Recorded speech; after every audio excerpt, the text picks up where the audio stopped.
Free audio post-production by alphonic.com. Bonjour à tous, ici Yapping Girl. Aujourd'hui, on se retrouve pour un sujet assez délicat, puisqu'on va parler du deuil. Voilà, c'était quelque chose qui me semblait important d'évoquer. Et je ne suis pas toute seule, puisqu'on va en parler avec... Bonjour, je suis Sandra, la meuf du podcast sur l'anxiété comme quoi ma vie extrêmement sympa. On se tape des barres. Bien l'anxiété et le deuil finalement. Et donc oui, on va parler de tout ça aujourd'hui ensemble. Voilà. Sujet sensible, sujet compliqué, mais Absolument. bien de lever des tabous. Absolument, c'est ce qu'il faut. Donc, si vous êtes plus ou moins sensible à la mort, etc., on vous déconseille d'écouter cet épisode, du coup. À la mort, à la maladie. Mort et maladie, exactement. Voilà, c'est un sujet très sensible. Donc, si vous vous sentez pas capable, ne regardez pas, c'est pas grave. Il y a plein d'autres épisodes. Beaucoup plus sympa que celui-là. Oui. Des thèmes, je pense. Je pense. Pour arriver. Voilà, donc ne vous inquiétez pas, vous pouvez swipe. Voilà, et puis on va commencer. Donc, comme d'habitude, petite définition de ce qu'est le deuil, même si on sait tous à quoi ça fait référence. C'est bien de poser parfois des bases vocabulaires. Encore, le deuil est une réaction et un sentiment de tristesse éprouvé à la suite. Sweet. Ça commence bien, ça fait 3 minutes. Ok. À la suite de la mort d'un proche, souvent associé à la souffrance, le deuil est aussi considéré comme un processus nécessaire de délivrance nommé résilience. Voilà. C'est un peu poétique, mais Oui. j'aime beaucoup. Du coup, qu'est-ce que tu penses de cette définition? Pour moi, elle est très juste. C'est vraiment un côté très à apprendre à vivre sans la personne, parce que ça soit un deuil dû à un décès ou un deuil dû à une perte d'une personne, que ce soit une relation amoureuse, amicale ou quoi que ce soit. Ça reste la perte d'une personne. Absolument. Et ouais, il y a un côté de on doit réapprendre à vivre sans cette personne. Et c'est pas forcément simple. C'est pas des processus qui pourront être très très longs, comme plus court pour certaines personnes. Donc ça dépend. Mais oui, il y a ce côté un peu résilience on n'en guérit pas, mais on apprend à vivre avec. Quand on ne guérit pas d'un deuil, on ne guérit pas d'un décès ou d'une perte. Juste on s'habitue à la non-présence de la personne, donc ça passe. C'est ça. Exactement, j'aurais pas mieux dit. C'est vraiment cet effet de... On apprend à vivre avec. Et parce que malheureusement, même si la personne part, la vie continue et il faut apprendre à vivre avec, même si c'est ultra difficile. Vraiment, le deuil, je pense que c'est l'étape, quelle qu'elle soit, si c'est une personne qui est décédée ou quelqu'un qui quitte votre vie d'une certaine manière, c'est vachement compliqué. Oui, clairement. Ça l'est. J'ai vécu les deux. Voilà, exactement. C'est ça. Contre l'amicale, donc non. C'est difficile en tous les cas. Un deuil. Le mot est fort, de toute façon, le mot résonne souvent comme un peu tabou. On n'entend pas beaucoup parler du deuil, mais le deuil, c'est vraiment ultra important comme étape. Absolument. Donc voilà. Et donc, on va commencer par évoquer notre propre expérience du deuil. Je te laisse start it. J'en ai plusieurs. Je vais le faire en 3 fois. Vas-y. Je vais faire le deuil amical. J'ai perdu plusieurs amitiés dues à des chemins séparés et j'ai perdu une amitié due un peu à une dispute qui n'a pas été simple non plus parce que c'était une amitié quand même de longue date. Quelqu'un que je connaissais depuis que j'étais petit. Mais ça s'est fait quand même. Ça n'a pas été le plus douloureux, mais c'est un peu que c'est un deuil du genre cette personne on est plus tellement amie en tout cas. Donc ça c'était bizarre. Les deuils amoureux, je suis actuellement en train d'en faire un. C'est dur. C'est pas simple. C'est apprendre à vivre sans la personne. Je pense que le deuil amoureux est plus simple quand il y a de quoi haïr la personne qui est en face. Oui. Et c'est pas le cas pour moi, donc c'est difficile encore plus. Et il y a ce côté, je pense, dans les deuils amicaux et amoureux, qu'il n'y a pas dans le deuil du décès, c'est l'espoir. C'est-à-dire que le deuil amical ou le deuil amoureux, la personne n'est pas décédée. Donc, c'est ça. Normalement, il y a toujours de l'espoir de retrouver cette personne. Et ça, c'est un espoir qui est très dur à vivre. Je trouve, c'est l'une des parties les plus difficiles de ces 2 types de deuil-là. Ouais. Et le 3e deuil, donc le deuil, comme on l'entend par revirement, le deuil d'une personne, d'un proche, c'est très très dur. Moi, j'ai perdu ma maman d'un cancer en stade terminal en janvier 2023, je sais plus, en janvier 2023. Et c'est dur, c'est très très dur de perdre sa maman alors qu'on a juste 19 ans. C'est quelque chose dont on ne parle pas. Le deuil, c'est pas quelque chose dont j'ai entendu parler forcément dans ma vie. Les expériences de deuil non plus. On entend toujours parler de la mort je parlais de ça, mais on ne prend pas en compte forcément les gens qui sont derrière, la famille qui reste. Et c'est probablement, lors d'aujourd'hui, l'épreuve la plus difficile de toute ma vie. Mais j'ai appris à vivre avec, ça fait plus d'1 an et demi. Et j'ai appris à vivre avec, tranquillement. Mais ouais, c'est long. Ouais, c'est super. C'est vraiment, ouais, je suis d'accord. Du coup, j'ai aussi connu, alors, pas de deuil amoureux parce que, voilà, single since 21. Mais le deuil amical, en effet, j'ai eu même encore très récemment, j'ai perdu une amie. On a eu beaucoup de désaccords, et forcément, quand il y a beaucoup de désaccords, que les personnes se comprennent plus, dans ces moments-là, c'est mieux de partir. Mais c'est très difficile parce que si tu continues à voir ses stories, à voir machin par la republication d'un quelqu'un, du coup, t'es un peu en mode cette personne me manque et j'aimerais beaucoup. Et comme tu dis, il y a un peu cette notion d'espoir où tu espères retrouver la personne, alors que tu sais que dans le fond, ça peut être très compliqué parce que généralement, si vos chemins se sont séparés, c'est pour une raison particulière. Et puis the loss of my life, qui est ma petite mamie, que j'ai perdue. Alors attention, espace très tragique parce qu'en fait, ma mamie est décédée d'un coup. Et on va pas pleurer sur ce épisode, d'accord? On ne pleure pas, on ne pleure pas. On va tous y aller, mais vous le saurez pas, je couperai au montage. La magie du cinéma. Et alors en fait, donc ça s'est passé assez vite. Ma mamie avait du diabète et elle avait pas vraiment de problème cardiaque. En tout cas, moi, je savais pas forcément. Parce que quand j'avais 7 ans. Ouais, parce qu'elle est partie en 2012. Quand j'avais 7-8 ans, je crois. Et c'était assez tragique parce que en fait, elle avait mal au bras toute la soirée et donc c'était en juin. Donc, vous voyez, summer vibe. Faut s'imaginer, genre, moi j'ai 7 ans, je viens de manger, j'ai mes copines dehors, on va jouer au Monster High. Voilà, vous représentez un peu ce contexte-là. Et d'un seul coup, j'entends mon papy hurler, appelez les pompiers. Et moi, parfois mon papy, il est un peu taquin, il est là, faut appeler les pompiers, mais sur le ton de l'humour. Mais sauf que là, c'est vraiment un ton en mode urgence. Et moi, je comprends pas ce qui se passe. Et en fait, ma mamie elle avait mal au bras gauche. Signe à prendre en compte, voilà. Et en fait, elle a fait une sorte d'AVC. Et elle est tombée dans la salle de bain. Elle s'est cognée la tête. Et c'était immédiat, en fait. Et du coup, elle est partie très, très rapidement. Finalement, après, j'ai pas tous les détails parce que finalement, moi, j'étais une petite enfant. Mais je me rappelle encore les cris, tout le monde qui s'agite autour de moi, les voisins qui viennent, les pompiers, machin.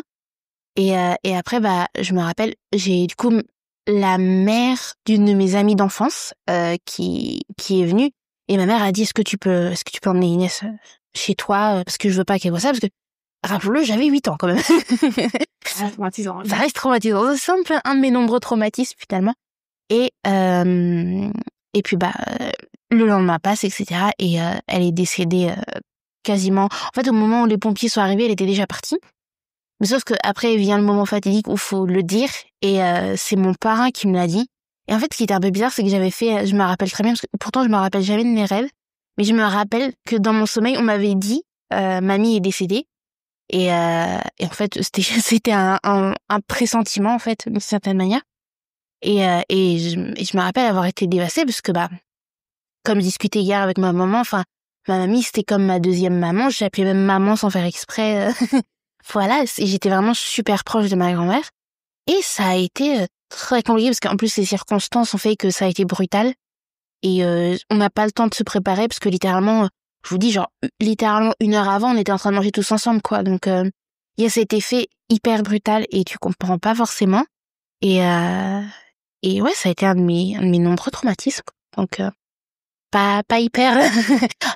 pas hyper sympa. Non. Pas hyper simple, vous allez avoir deux deuils très différents. Absolument, voilà, deux, ouais. Le tien a été très brutal. Le mien a été énormément préparé. Ouais. Parce que, forcément, quand une personne est malade, au bout d'un moment, on a su que les traitements ne fonctionnaient pas et ne fonctionnaient plus. Et que la seule chose à faire, c'était de soulager la douleur de ma maman. Ouais. Et par conséquent, mettre en place des soins palliatifs. Bon, déjà, le mot soins palliatifs, on peut tout dire, hein, c'est une fin de vie. Et ma maman est décédée chez moi, chez mon père, parce qu'elle souhaitait une hospitalisation à domicile jusqu'à la fin. Elle voulait rester près de ses proches. Mais ça a été très, très dur les dernières semaines parce que on était à un point où elle était sédatée, où elle ne parlait plus, elle ne bougeait plus. Vraiment, les derniers jours, c'était comme si elle était dans un espèce de coma artificiel. Ouais. Donc, shootée aux morphines, elle avait eu auparavant des psychoses ou autres qui faisaient qu'on savait pas si c'était dû à des effets secondaires d'un calmant ou si c'était plutôt dû à des métastases qui auraient atteint des parties du cerveau. Ça, aujourd'hui, on ne le sait toujours pas. C'est un mystère qu'on n'aura jamais la réponse. C'est de toute façon, vous n'allez pas faire un scanner post-mortem ou quoi que ce soit. Non. Donc c'est du flou, mais ça n'empêche que c'est un deuil qui a été préparé parce que ma maman était malade pendant 1 an et 5 mois. Et oui, diagnostiquée quasi 1 an et 5 mois. Et ça n'a pas été simple, mais par contre, elle nous a énormément aidé dans ce processus de deuil parce qu'elle a tout préparé. Sa maman avait préparé sa cérémonie, avait préparé ses lettres, avait préparé son hommage, avait préparé son cercueil, tout ce qui est très dur à entendre. Moi, j'en parle d'un ton très léger. Mais le jour où mes parents m'ont dit on va au pompe funèbre, j'y suis pas allée avec eux, mais je les ai regardés, j'étais bien chérie maman, quoi. Que tu te rends compte que c'est très sérieux ce qui se passe.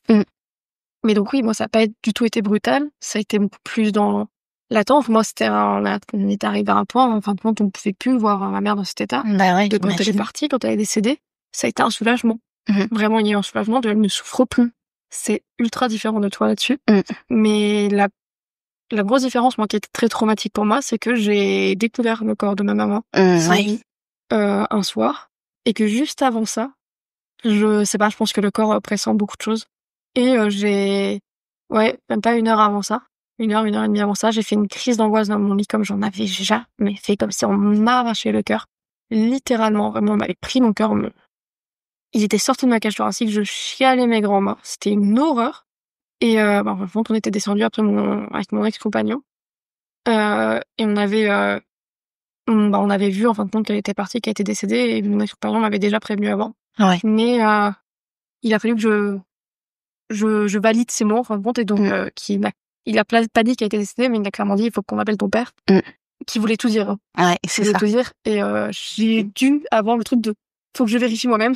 C'est ça. C'est pas bon à faire, ne faites pas ça. Faut y croire. Faites ce que vous ressentez le mieux pour vous. Et donc oui, je retrouvais ma maman décédée dans son lit d'hôpital quelques heures, avoir fait ma grosse crise de panique, et après lui avoir dit un dernier je t'aime en allant me coucher le soir, quoi. Alors que je sais même pas si elle m'entendait encore, tu vois, c'est trop simple. C'est vrai. Donc c'est 2 deuils qui sont très différents. Pour le coup, et 2 deuils qui sont difficiles dans les 2 cas. Parce que un deuil, peu importe comment il se passe, ça restera toujours une horreur. Très clairement. Ça, ne pensez pas qu'un deuil est plus valable qu'un autre. Un deuil d'un décès d'un proche, ça sera toujours traumatisant. Totalement. Donc, je crois que c'est considéré comme un traumatisme classique. Je pense qu'il y a des personnes qui sont plus ou moins affectées, mais quand c'est quelqu'un de très proche, comme une mère, un frère, même grand-mère, tout ça, non, je pense que là, on est sur vraiment des types traumatiques. Là, oui. Surtout quand il y a la découverte d'un corps, ou alors qu'on assiste à l'événement. Quand on apprend la nouvelle, c'est laid déjà, mais je pense que quand on le vit, c'est pire. Oui, je pense que c'était vrai. Le traumatisme est plus fort. Le deuil est tout aussi valable pour les deux, mais il y a quelque chose que quelqu'un d'autre n'a pas vu. C'est ça. Je sais que ma mère aussi, justement, elle est morte dans ses bras. Et donc, du coup, il y a cet effet vraiment d'avoir vu une dernière fois le visage. Et moi, ça va parce que, en fait, j'ai un peu cette image qui diffère parce que, du coup, j'étais vraiment toute petite. Et donc, j'ai pas assisté à l'enterrement. Parce que forcément, à 7 ans, on n'a peut-être pas... Ma mère, elle a fait, je crois pas, non. Un peu jeune, pour un décès, pour un enterrement. Et du coup, moi, la dernière image que j'ai de ma mamie, c'est une image super positive, parce que forcément, j'ai aucunement vu son corps mort. Donc, ça m'a plutôt rassurée. Mais en effet, j'ose imaginer que quand le corps sans vie, ça doit être surtout, on se rappelle plus des images. Moi, je sais que je me revois la scène, mais j'ose imaginer que si j'aurais vu ma mamie sans vie, ça m'aurait marqué, quoi. C'est traumatique comme image, un peu. Un visage, les sensations sont très traumatiques. Là, je mets un gros trigger warning parce que ça part en cadavre. Mais toucher un corps froid et ne pas sentir de respiration, c'est clairement, ça est sur quelque chose de c'est difficile, surtout encore plus quand c'est le corps de sa mère, tu vois. C'est ma mère quand même. En vrai, le deuil, j'en ai plein d'expériences dans ma vie. C'est trop triste, ces informations. Ma vie, elle est horrible. Tout va bien. C'était plus marquant. Mais dans ma famille, globalement, plus ou moins proche, les décès, que ça soit par du S-word ou de maladie, c'était ultra commun. C'est trop bizarre. Ouais. C'est quelque chose qui est beaucoup arrivé. J'ai 12 oncles que je n'ai pas connus qui sont décédés bien trop jeunes de la mucoviscidose, puisqu'il n'y avait pas encore beaucoup de traitement à l'époque. Ah ouais. C'était mal géré. J'ai une tante qui a commis le S-word. J'ai perdu mon grand-père. J'ai perdu les deux grands-parents paternels que j'ai jamais trop connus. Ouais. J'ai perdu un oncle. Non, ah ouais, non, c'est... Ouais. C'est quelque chose que j'ai beaucoup vécu. Ouais. Mais le plus traumatique, c'est la perte d'un autre proche quand on le voit. Sachant que tous les autres, j'étais relativement jeune. Oui, donc en plus. plus. 6-7 ans. Et c'était pas non plus des gens, soit c'est des gens que j'ai pas du tout connus, parce qu'ils étaient décédés avant ma naissance, soit c'est des gens que j'ai pas énormément côtoyés, ou alors que j'étais trop jeune pour comprendre, même si j'ai des souvenirs avec ces personnes. Ouais. C'est pas quelque chose qui aura été autant traumatique que ça a pu l'être pour ma mère. Oui, c'est vrai que là, on parle quand même d'un parent, donc... Ouais, surtout quand on est proche de quelqu'un, parce que tu vois, un parent, en général, peu importe la personne dont on est proche, c'est comme perdre sa meilleure amie ou quoi que ce soit, c'est dur, quoi. Je pense qu'il y a pas d'autre mot, quoi, que difficile. Totalement. Franchement, je suis totalement d'accord. Et du coup, là, on va évoquer un point un peu plus scientifique, qui est le trouble du deuil prolongé. Donc, laissez-moi chercher une définition. Alors, déjà, pour la fun fact, pas fun, en fait, nous étions en LS. Donc, durant notre L2, on faisait thème. Oui. Et thème, c'est une traduction. C'est de la oui, je vous balance ça comme si vous étiez tous en LGR, mais en fait, le thème, c'est la traduction du français vers l'anglais. Et donc, dans notre brochure, il y a un texte. Donc là, c'est au premier semestre, on avait les textes journalistiques. Et donc, vient la notion du trouble du deuil prolongé qui fait son entrée au DSM 5TR. Est-ce que tu sais c'est quoi précisément le DSM? Je crois que c'est j'ai pas les mots, je me perds, mais c'est un espèce de grand dossier médical dans lequel sont recensés les troubles hormonaux. Absolument, voilà. Exactement. Et donc je tombe sur ça et on doit le traduire, etc. Et donc, je pense que c'était bien d'en parler dans cet épisode. Du coup, le trouble du deuil prolongé, c'est donc un trouble contesté par le psychiatre français et président de l'association Stop DSM, Patrick Landman. Donc alors, selon l'APA, donc le trouble du deuil prolongé, Prolonged Grief Disorder, peut se produire lorsqu'un proche de la personne endeuillée est décédé dans un délai d'au moins 6 mois pour les enfants et les adolescents ou dans un délai d'au moins 12 mois pour les adultes. Donc dans le trouble du deuil prolongé, la personne endeuillée peut éprouver des désirs intenses pour le défunt ou être préoccupée par les pensées du défunt, ou chez les enfants et les adolescents par les circonstances entourant le décès. Ces réactions du deuil surviennent presque toute la journée, presque tous les jours pendant au moins un mois.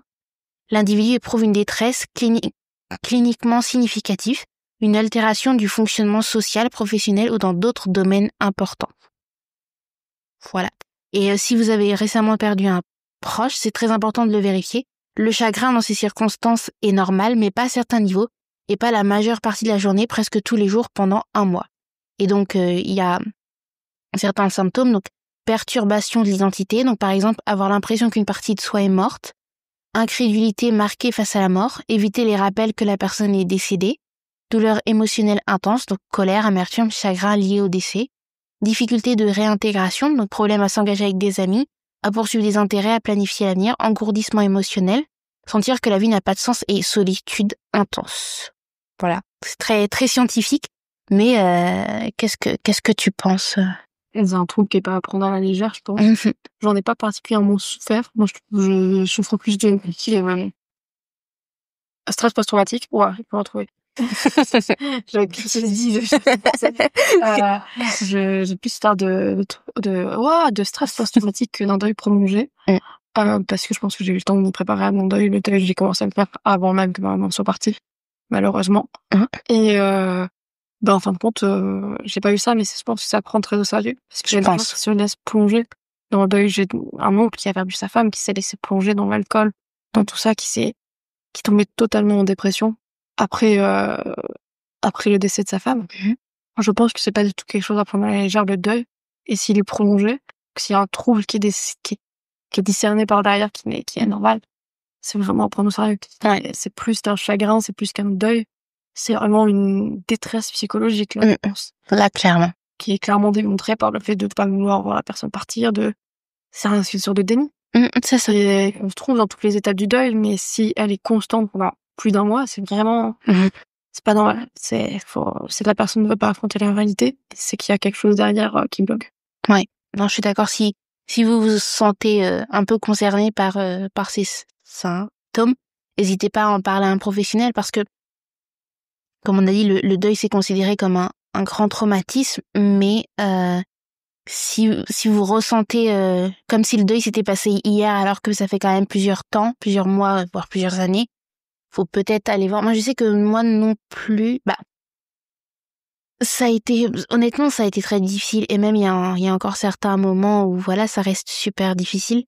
Mais ça va quand même mieux. Mais je sais, par exemple, pour mon grand-père, ça a été beaucoup plus difficile. Pas pareil, il a perdu sa femme, donc aussi. Et puis, il faut savoir que ma mamie, c'était celle qui s'occupait vraiment de tout. C'était vraiment genre...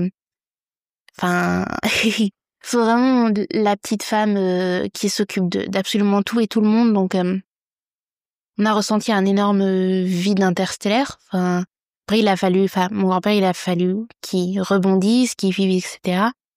Et je pense que pour lui, ça a été encore très compliqué, même parfois, même une fois, on a eu une discussion avec mon grand-père qui m'a un petit peu émue parce qu'il m'a dit tu veux que je dise quoi à la psy que ma femme me manque? Et justement, ça me... I was like heartbroken. C'est vraiment, j'étais à choc, mon petit papy. Mais ouais, si vous sentez que le deuil est beaucoup plus dur qu'il ne doit être, qu'il n'est censé être, voilà, n'hésitez pas à en parler à un professionnel. Ouais, vraiment. Ne pas prendre au sérieux des troubles plus longs. Le deuil, forcément, ça se fait pas en une semaine. Non, clairement, on vous dit pas. Ça peut durer des années. Oui. Mais comme je dis, on se soigne pas d'un deuil, on apprend à vivre avec. Absolument. Mais le temps fera les choses. Si c'est un deuil normal, le temps fera les choses. Vous commencerez à retrouver vous sortirez, voilà. Mais si vous vous refermez et que ça va pas, non. Quand c'est difficile, c'est pas normal. Voilà. On fait des petits... Je trouve que c'est pour ça que ça m'a vraiment... Je remercie notre professeur d'avoir choisi ce texte. Merci, professeur. Merci, professeur. Voilà, parce que c'était super, très compliqué à traduire, par contre. Mais une horreur avec tous les termes psychologiques, mais hyper intéressant. Et voilà, j'espère que ça pourra... Peut-être, parce que je sais que moi, je suis le genre de personne qui aime bien savoir ce que je ressens. Et parfois, me mettre des petits mots, en tout cas, pas parce que ça reste un trouble, hein, évidemment, donc on peut pas se diagnostiquer tout seul, mais si vous ressentez certains symptômes, c'est intéressant de savoir qu'est-ce que ça peut être. Parce que c'est vrai que parfois on se dit un deuil, je pense qu'en moyenne ça peut durer plusieurs mois, voire plusieurs années, mais comme tu dis, progressivement tu reprends goût à la vie. Là, c'est vraiment vraiment une partie de toi est décédée avec la personne. Là, ça devient préoccupant, donc voilà. Et donc, on va parler, en parlant de symptômes, d'ailleurs, des symptômes physiques et mentaux du deuil. Est-ce que toi, tu en as eu ou moyen? Moi, ça m'a recréé, ça m'a remis en plein fouet des crises d'angoisse, des crises d'anxiété, qui étaient très fortes quand même, je vais pas mentir. Mais ça a surtout été quand j'ai fait mon deuil avant le décès de ma maman. C'est bizarre dit comme ça, mais par contre, quand je préparais déjà mon deuil, c'est que je préparais mon cerveau, je conditionnais mon cerveau à la perte de ma mère. Ouais. Et ça a été source d'angoisse. Une fois qu'elle est partie, j'ai eu beaucoup de tristesse. Vraiment. Normal, je viens de perdre ma maman. Normal. Forcément. Non, mais si j'étais ultra fusionnelle, c'est pas comme si c'était quelqu'un qui avait pas été là dans la vie. J'aurais été ultra fusionnelle avec ma maman. Et là, elle était plus là, quoi. Et ouais, de la tristesse, une perte d'appétit. Ouais. Forte. Je mangeais plus beaucoup. On se forçait à manger avec ma famille. Au moins, j'étais entourée, donc ça, c'est l'avantage. Ça, c'est bien, oui. On s'était tous ensemble, du genre... Parce que ma maman nous aurait engueulé si on n'avait pas bouffé, donc il y avait un peu de monde qui disait, par contre, si on ne fait pas, là, on nous engueule, donc... c'est ça. Faut qu'on le fasse. On n'a pas le choix. Faut qu'on le fasse. Et ouais, non, perte d'appétit, anxiété, beaucoup de tristesse. Je réfléchis. Si j'ai eu un peu de perte d'intérêt quand même à préparer le truc pendant quelques temps. Mais j'ai assez vite rebondi parce que j'ai promis des choses à ma maman, j'avais promis des choses à ma maman. Et le fait de pouvoir préparer un deuil, préparer une cérémonie, préparer tout ça, ça conditionne au fait de pouvoir passer à autre chose en se disant maintenant c'est elle ma source de motivation, c'est pas pour moi, je le fais pour elle aussi, pour lui permettre de vivre à travers moi. Faut savoir que maintenant j'adore, j'ai montré une photo il y a pas longtemps à des copines qui m'ont dit ah mais c'est ta maman là. C'est bah oui, ça fait tu ressembles trop et tout, mais fierté en fait. c'est trop la fierté. Mais non ouais, c'est énormément de tristesse et c'est des douleurs quand même, je pense aussi la fatigue. La fatigue, on dort très peu, j'en ai plusieurs jours sous médicaments. Sous médicaments pour mieux pas besoin. Voilà. Donc voilà, non, c'est pas simple. Non, en vrai, je comprends tout ce que tu veux dire. Après, je sais pas si j'ai eu... Parce qu'en fait, j'étais trop petite pour vous dire. Je pense qu'à 7 ans, 7-8 ans, on se rend pas forcément compte de ce qu'on ressent. Et comme j'ai dit, j'ai mis longtemps à comprendre que j'avais des traumas, donc je pense que j'ai peut-être commencé à réaliser des choses il y a genre 4-5 ans, donc j'ai vécu presque 17 ans dans le déni, donc je suis incapable de vous dire, à ce moment-là, j'ai ressenti évidemment énormément de tristesse, j'ai beaucoup pleuré parce que forcément c'était ma mamie, mais je me rappelle pas de symptômes particuliers, et du coup on va aller sur le site Santian, voilà, qui regroupe les effets physiques du deuil, ce qui est évidemment psychologiquement c'est impactant, mais c'est peut aussi impacter physiquement. Donc il y a le trouble cardiovasculaire, donc palpitations, hypertension artérielle, ou encore le syndrome du cœur brisé, donc où le stress émotionnel intense affaiblit temporairement le muscle cardiaque. Des problèmes digestifs, petit trigger diarrhée, mais voilà, nausées, perte d'appétit, diarrhée, maux d'estomac sont fréquents, reflétant souvent une tension nerveuse importante. Il y a le trouble du sommeil, évidemment, insomnie, difficulté d'endormissement ou réveil nocturne, perturbant le repos, amplifiant la fatigue physique et mentale. Les douleurs musculaires ou articulaires, donc une sensation de lourdeur ou des douleurs diffuses qui peuvent résulter de tensions accumulées. Fatigue chronique, le corps semble manquer d'énergie même après une période de repos en raison de la charge émotionnelle et physique du deuil. Et les symptômes dermatologiques comme eczéma, sécheresse cutanée ou autres affections pouvant survenir en réaction au stress prolongé. Voilà. Pour moi, parmi tout ça, il y a beaucoup de choses en tant que bon que j'ai fait. Mais juste que j'associais à l'angoisse, que je c'est ça. Tu fais de l'angoisse de base, donc ça a été nouveau. Ça n'a rien été nouveau pour moi de particulier. Mais ouais, je pense que c'est des choses que moi j'avais déjà vécu dans des crises d'angoisse. Qui fait que j'ai pas remarqué des trucs différents. Mais je pense que oui, il y a des trucs que non, j'ai pas eu de problème dermatologique ou autre. Mais ouais, il y a des trucs quand même, oui. Que ça soit une perte d'appétit, insomnie, tout ça. Fatigue, ça c'est vrai que t'as fatigue. Absolument. Parce que par contre, même si tu dors, ton esprit dort pas assez. Et tu te reposes, mais tu te lèves le matin, tu te lèves le matin, c'est dur, quoi. Tu fais, putain, t'as envie, t'es encore fatigué, t'as envie de... T'as un peu une manque de motivation de vivre, t'as pas le choix de bouger ton cul, quoi. Absolument, parce que la vie malheureusement continue. Pour les vivants, c'est ça le plus dur, c'est vraiment pour les vivants.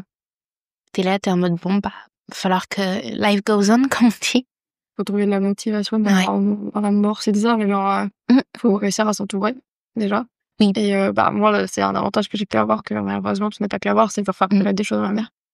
Genre, que dire c'est plutôt l'inverse. Que je promesse des choses à ma mère plus que l'inverse. Mais quoique, promis des choses aussi, hein. Mais ouais, non, c'est ces trucs de... Tu vas avoir ton année, tu vas continuer tes études, tu vas réussir, tu vas faire ce qui te plaît, tout ça. C'était très fort. Et puis au-delà de ça, ma maman est tellement tout préparé. Tellement tout préparé. C'est des lettres. Des lettres. Ça, c'est incroyable. C'est incroyable. Donc là, j'ai toujours une lettre. Si je veux la lire, je peux la lire quand je veux, où je veux. C'est une déclaration d'amour ouverte de ma maman pour moi et tout. Donc c'est trop agréable. C'est trop agréable. Je chiale mes grands-mères à chaque fois. Forcément. Tu m'étonnes. C'est personnalisé, c'est son écriture. Je me raccrochais par rapport à ça. C'est un souvenir qui est ultra important, même si c'est un souvenir que j'ai eu après son décès. Donc ouais, je pense qu'il faut se raccrocher à des choses comme ça que moi j'ai pu eu la chance de pouvoir vivre, vu qu'elle avait préparé tout ça. Ouais, c'est ça. Mais dont les décès brutaux n'ont pas le droit, en quelque sorte. Absolument. Moi, il y a justement cet effet de, on n'était pas près du tout et je peux pas expliquer vraiment l'enterrement, mais ça a été une catastrophe, hein, plein de complexitude.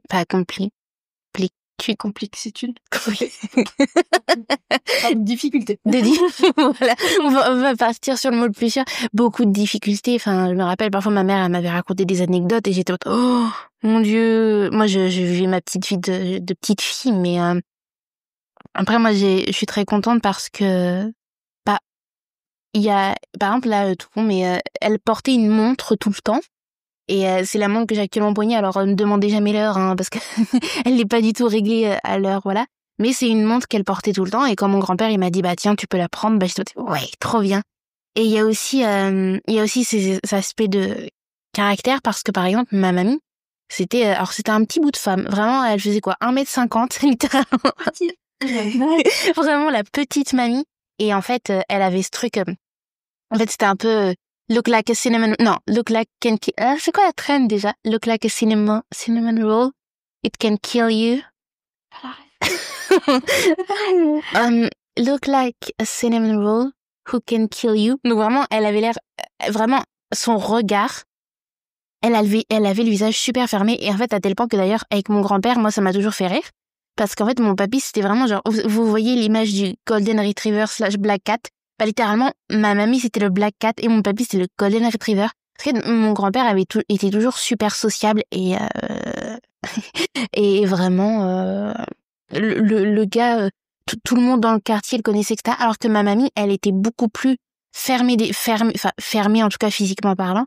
Et moi, j'ai aussi ces traits-là un peu de caractère, genre, ça m'arrive d'être vraiment en mode, si je souris pas, tu pourrais jamais comprendre que je suis vraiment a little sunshine. Et ma mère, souvent, elle me dit, tu ressembles vraiment à mamie sur ce point-là. Donc, quelque chose qui aurait pu me complexer, en fait, tu sens comme ma mamie, finalement. C'est fou comment, genre, des choses, quand on compare à notre famille, ça nous blesse de quand ils sont là. Mais dès qu'ils sont partis, ça devient un compliment, genre, tellement fort. Et genre, moi, quand on me compare à ma maman, on me disait que j'avais la même voix, comme ça, je me dis, non, pareil. Aussi, j'étais un peu ado, quand on me disait ça, j'étais pas forcément un peu rebelle. Mais tu sais, à ce côté du genre, par contre, je suis une personne différente de ma mère, à ce côté un peu de, j'ai pas envie, ma mère non plus. Ouais. Et une fois qu'ils sont partis, tu fais, par contre, c'est le meilleur compliment qu'on puisse me faire. Absolument. Je ressemble à ta mère. Absolument. T'es-tu comme ta mère? Oui, je suis têtue comme ma mère. Yes! Et alors?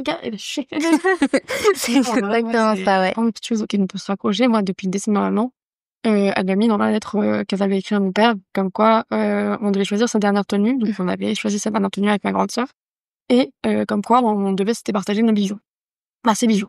Donc on s'était partagé ses bijoux. Et moi, tout le temps, quotidiennement, je porte au moins une bague à elle. Faut savoir que je ne sais pas quelle bague c'est. Ça se trouve, c'est juste une bague qui a été offerte. À tout moment, c'est une bague de fiançailles. Mon père ne sait plus non plus. Et j'ai un collier aussi que je porte tout le temps, avec lequel je joue beaucoup, sur lequel j'ai 2 pendentifs. Ouais. Et par contre, j'en ai un avec marqué je t'aime à l'arrière. Et genre, par contre, c'est probablement soit mon père qui l'a offert et qui a gravé ça à l'arrière, parce que c'est le signe astrologique de ma maman. Soit la maman qui l'a offert à mon père et qui a gravé. Je sais pas, c'est dans le petit France. Mon père m'en souviens un peu non plus. J'étais pas là pour les mais au moins, j'ai quelque chose. Et tenu à ma maman quand même.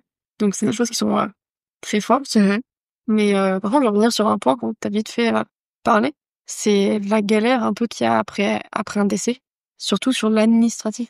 Quelle horreur. Parce que nous, on a eu de la chance qu'elle ait préparé énormément de choses. Mais on s'est quand même retrouvés avec plein de choses sur les mains. Ouais. Raconte, on te dit, faut que vous rompiez ce contrat, puis celui-là, le contrat téléphonique, le contrat c'est une tonne de papiers, c'est un contrat téléphonique, contrat d'assurance, tout ça. C'est catastrophique, tellement qu'au bout d'un moment, on t'envoie les avis de décès partout et que parfois, tu retrouves encore le prénom.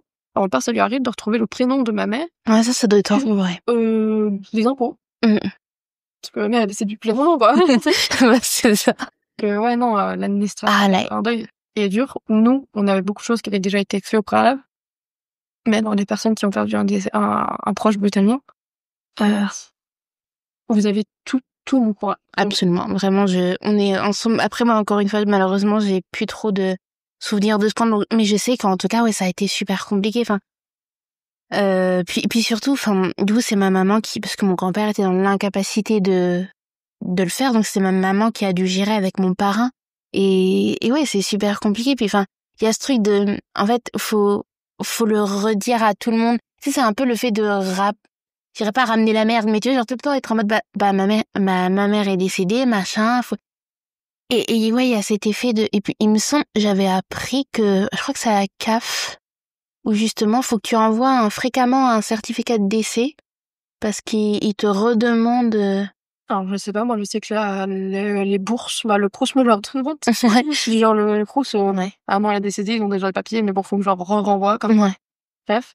Non, il y a des papiers comme ça, il y a des choses sur lesquelles t'es obligé d'envoyer, l'avis de décès tous les ans, comme si la personne allait revenir. C'est ça. Ah, non. Mais non. Certaines institutions sont pas capables de garder, un avis de décès, comme quoi, dans un dossier. Ouais, Mais ça c'est vrai. c'est moyen, c'est quand même administrativement, la France, parfois, est mal foutue. Par rapport au décès. C'est rien n'est facilité. C'est des appels avec tous les contrats, c'est une galère. C'est une galère là-dessus, puis même, oui, les proches, proches. Ouais. Faut que t'appelles les proches les plus proches. Après, tu relais une info, genre rapport au message général. Il y a d'autres personnes qui te rappellent par derrière. Donc, t'as vu genre ça. C'est ça. T'as des gens qui font, je t'appelle pas aujourd'hui, je t'appellerai demain ou après-demain, parce que vraiment, ça fait 3 jours sur lesquels on t'appelle pour te dire sur sa condoléances. Ouais, c'est ça. Plus, après, il y a les cartes. Il y a les cartes de décès que tu dois préparer, que tu vois faire ça avec la... c'est pas la carte, c'est le faire part de décès, en fait. Ouais, c'est ça. Et, tu vois ça avec l'entreprise qui gère les décès et tout. Donc, au final, après, c'est eux qui les envoient ou c'est nous, quoi. Mais bon, c'est les envoyer, parce que comme ça, voilà. On sait à qui on les envoie, au moment qu'on a donc, ouais, ça reste des trucs à faire après qu'on pense pas, en fait. Quand on pense décès, on pense préparation de la cérémonie, entièrement. Alors que non, il y a énormément... C'est beaucoup plus complexe. Genre, il y a énormément de choses à appeler, à enlever, C'est ça. Puis la somme, la somme, ça coûte cher un enterrement, je crois. De ouf. On ne mourrait pas, en fait. Rester en vie le plus longtemps possible. Non, vraiment, Ça coûte extrêmement cher. Ouais. Assurance vie, il faut, hein, parce que si vous pouvez emmener assurance vie, prenez-en une pour aider vos proches. C'est vrai, hein, parce que ça coûte vraiment, vraiment très très cher un enterrement en France. C'est énormissime. C'est un business comme un autre, mais c'est vrai que après, faut bien qu'il y ait une envie aussi. Absolument. Mais ouais, les chiffres peuvent être impressionnants. Oui, franchement, j'ose imaginer. Pour ça, moi, dès que j'ai eu 18 ans, ma banquière m'a dit, vous voulez une assurance décès? Et j'étais en mode,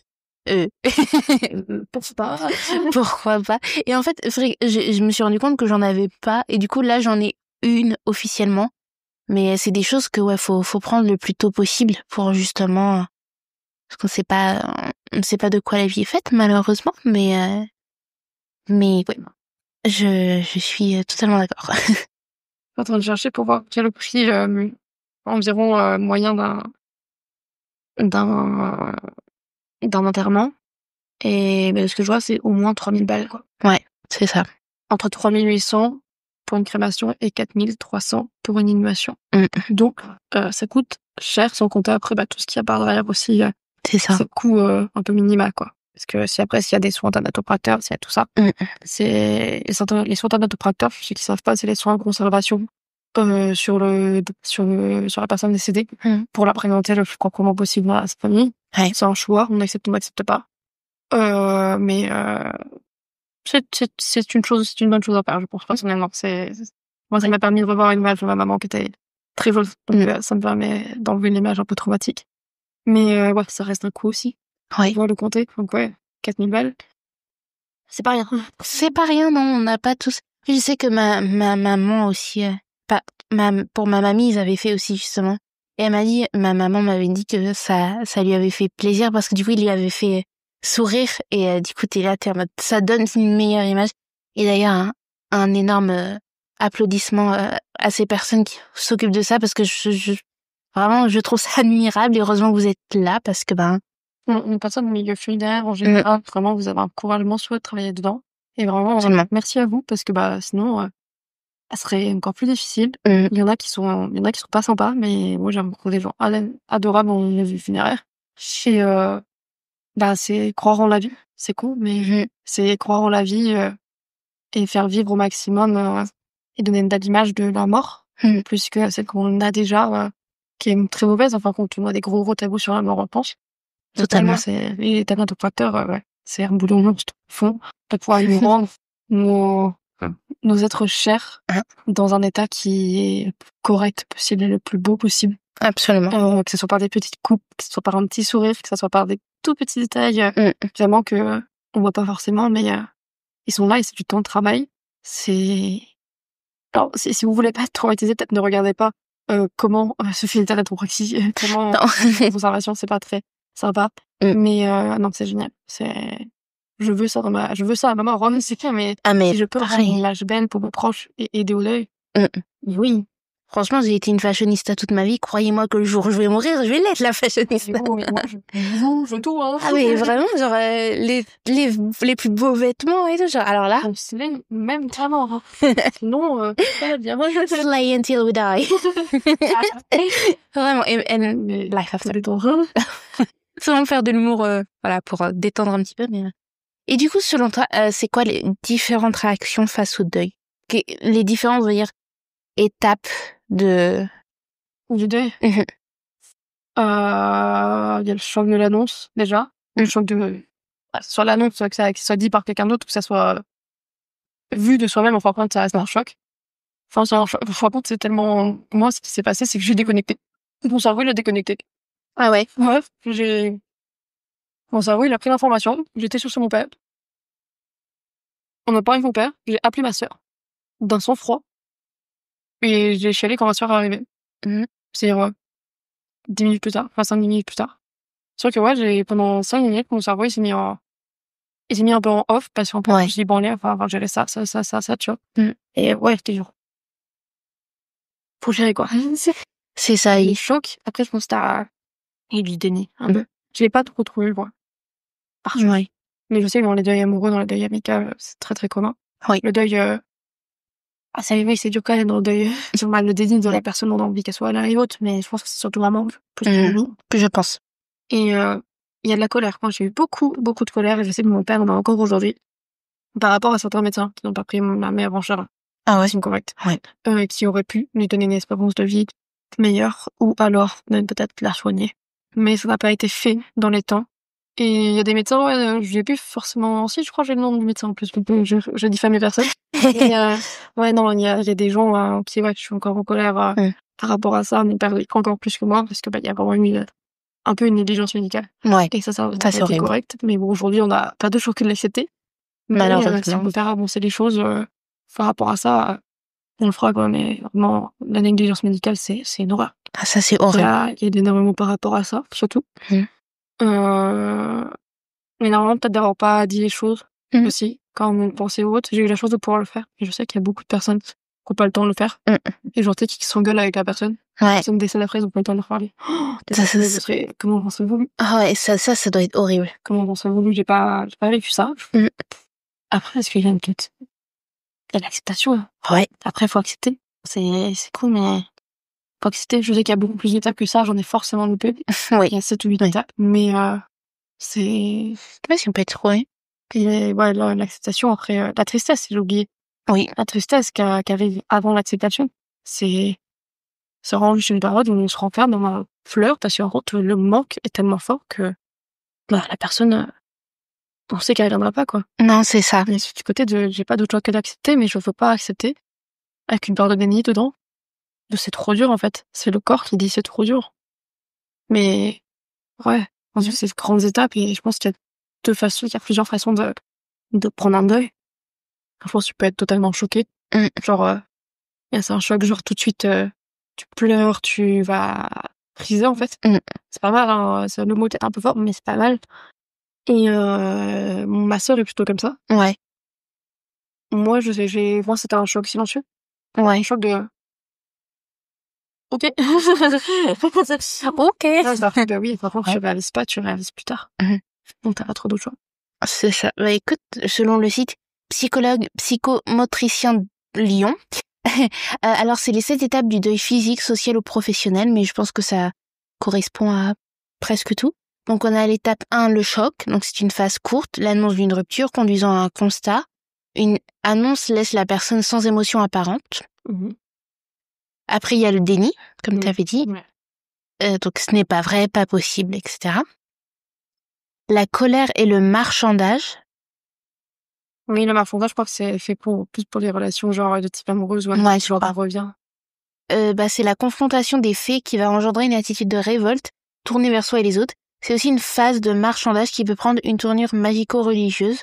On promet à une entité invisible de ne plus faire telle ou telle chose si la situation originelle pourrait revenir. Ah, ça peut-être pour plus les croyants aussi, j'avoue, j'ai pas la... Peut-être, en effet. Après, on a étape 4, la tristesse. L'étape 5, la résignation, donc l'abandon de la lutte en cours. L'acceptation et enfin la reconstruction. Ben moi, je suis d'accord avec ces étapes pour le coup. Bah en vrai, ces étapes, elles ont tellement été... Ouais. Et pas critiqué, mais il y a énormément de défis qui sont posés dessus. Certains, on ne donne pas forcément les mêmes noms à chacun. Ouais. C'est un peu général, mais il y a au moins 5 bonnes étapes. Ouais. Après, les autres sont pas plus... Par contre, c'est bête, mais un deuil, moi qui reviens en deuil amoureux aujourd'hui, en fait, c'est plus complexe que ça, c'est qu'on a l'impression que c'est étape par étape et que ça va se faire comme ça. Mais toutes les étapes peuvent se mélanger. Et c'est normal de se mélanger. Absolument. Genre, je pense qu'il n'y a pas de... Il doit y avoir un petit schéma, mais je pense pas que ce soit des étapes. Moi, je sais que j'avais pas forcément des étapes. Après, j'avais 7 ans, donc aussi difficile de vous dire ce que je pensais ou ce que je ressentais à ce moment-là. Mais je pense qu'en effet, t'as raison, toutes les étapes se mélangent et on peut avoir cette colère. Moi, je sais que j'étais pas réellement en colère, mais ma mamie était quelqu'un d'extrêmement têtu, comme beaucoup de femmes, je pense. Oui. Tout bonnement. Et elle avait mal au bras. Et tu sais, tu te dis, on a essayé de la prévenir. Ma mère a essayé de lui dire, va aux urgences. C'était en mode, mais non, ça va passer. Et du coup, il y a ce truc-là en mode, peut-être que si elle avait été voir avant, on aurait pu prévoir le truc. Mais après, tu dis, bon, c'est fait. Et moi, il y a un truc aussi qui est extrêmement douloureux, je trouve. Et ça fait une transition sur les choses les plus dures, mais c'est cet effet de, il vous arrive un événement qui soit hyper positif ou hyper négatif, peu importe. Et il y a ce truc de, j'aimerais trop le dire à cette personne. Et en fait, elle est plus là. Et du coup, t'es en mode, crying. Comment j'aurais trop voulu avoir ma mère lors de ma rupture amoureuse. Absolument, je pense qu'elle t'aurait bien. Au moment où on enregistre ça, hier, c'était la fête des mères. Je pense que ça a bien joué sur mon moral aussi j'étais pas bien. Ouais. Parce qu'il y a ces événements où t'es du genre, j'ai envie de souhaiter de bonnes fêtes. C'est bientôt son anniversaire aussi. Donc j'ai souhaité j'aurais eu envie de lui dire joyeux anniversaire, de lui dire que je l'aimais, de lui dire tout ça. Par contre, c'est cet événement-là con que t'oublies pas. Ouais. Il y a ça, il y a le truc du genre, ouais, j'ai eu mon année, j'ai réussi ça, j'ai réussi ça. Moi, je l'ai dit à mon père, comme si je le disais à ma mère, en fait. J'étais fusionnelle avec mon père, mais pas autant qu'avec ma mère. Ouais. Et je suis beaucoup plus avec mon père maintenant. Oui, ça. Parce que ça nous a énormément rapprochés et il y a ce côté, dans fin de compte, on a tellement vécu l'horreur ensemble qu'on n'a plus rien à se cacher. Donc, dès que je vais mal, dès que j'ai un truc qui va pas, je lui en parle. Et, il m'aide au mieux, quoi. Ouais, non, je suis d'accord. Je trouve que c'est aussi, ça fait un peu partie des différentes réactions face au deuil, mais c'est super important d'être hyper solidaire. Ouais. D'être solidaire entre vous et de partager votre... Nous, je sais que ma famille, ça nous a vachement rapprochés parce que forcément, ma mamie, c'était un peu le point central. Et quand elle est partie, on a tous été... Bon, évidemment, il y a eu des réactions qui étaient différentes. Enfin, je sais que mon parrain, par exemple, il était pas de... Je garde la tête haute, donc on ne sait pas réellement comment il a réagi, mais je sais que ma maman m'a dit il s'est effondré. Oui, il s'effondrera à un moment dans tous les cas. Voilà. Donc, je trouve que c'est vachement important de partager ce que vous ressentez au moment où vous le ressentez.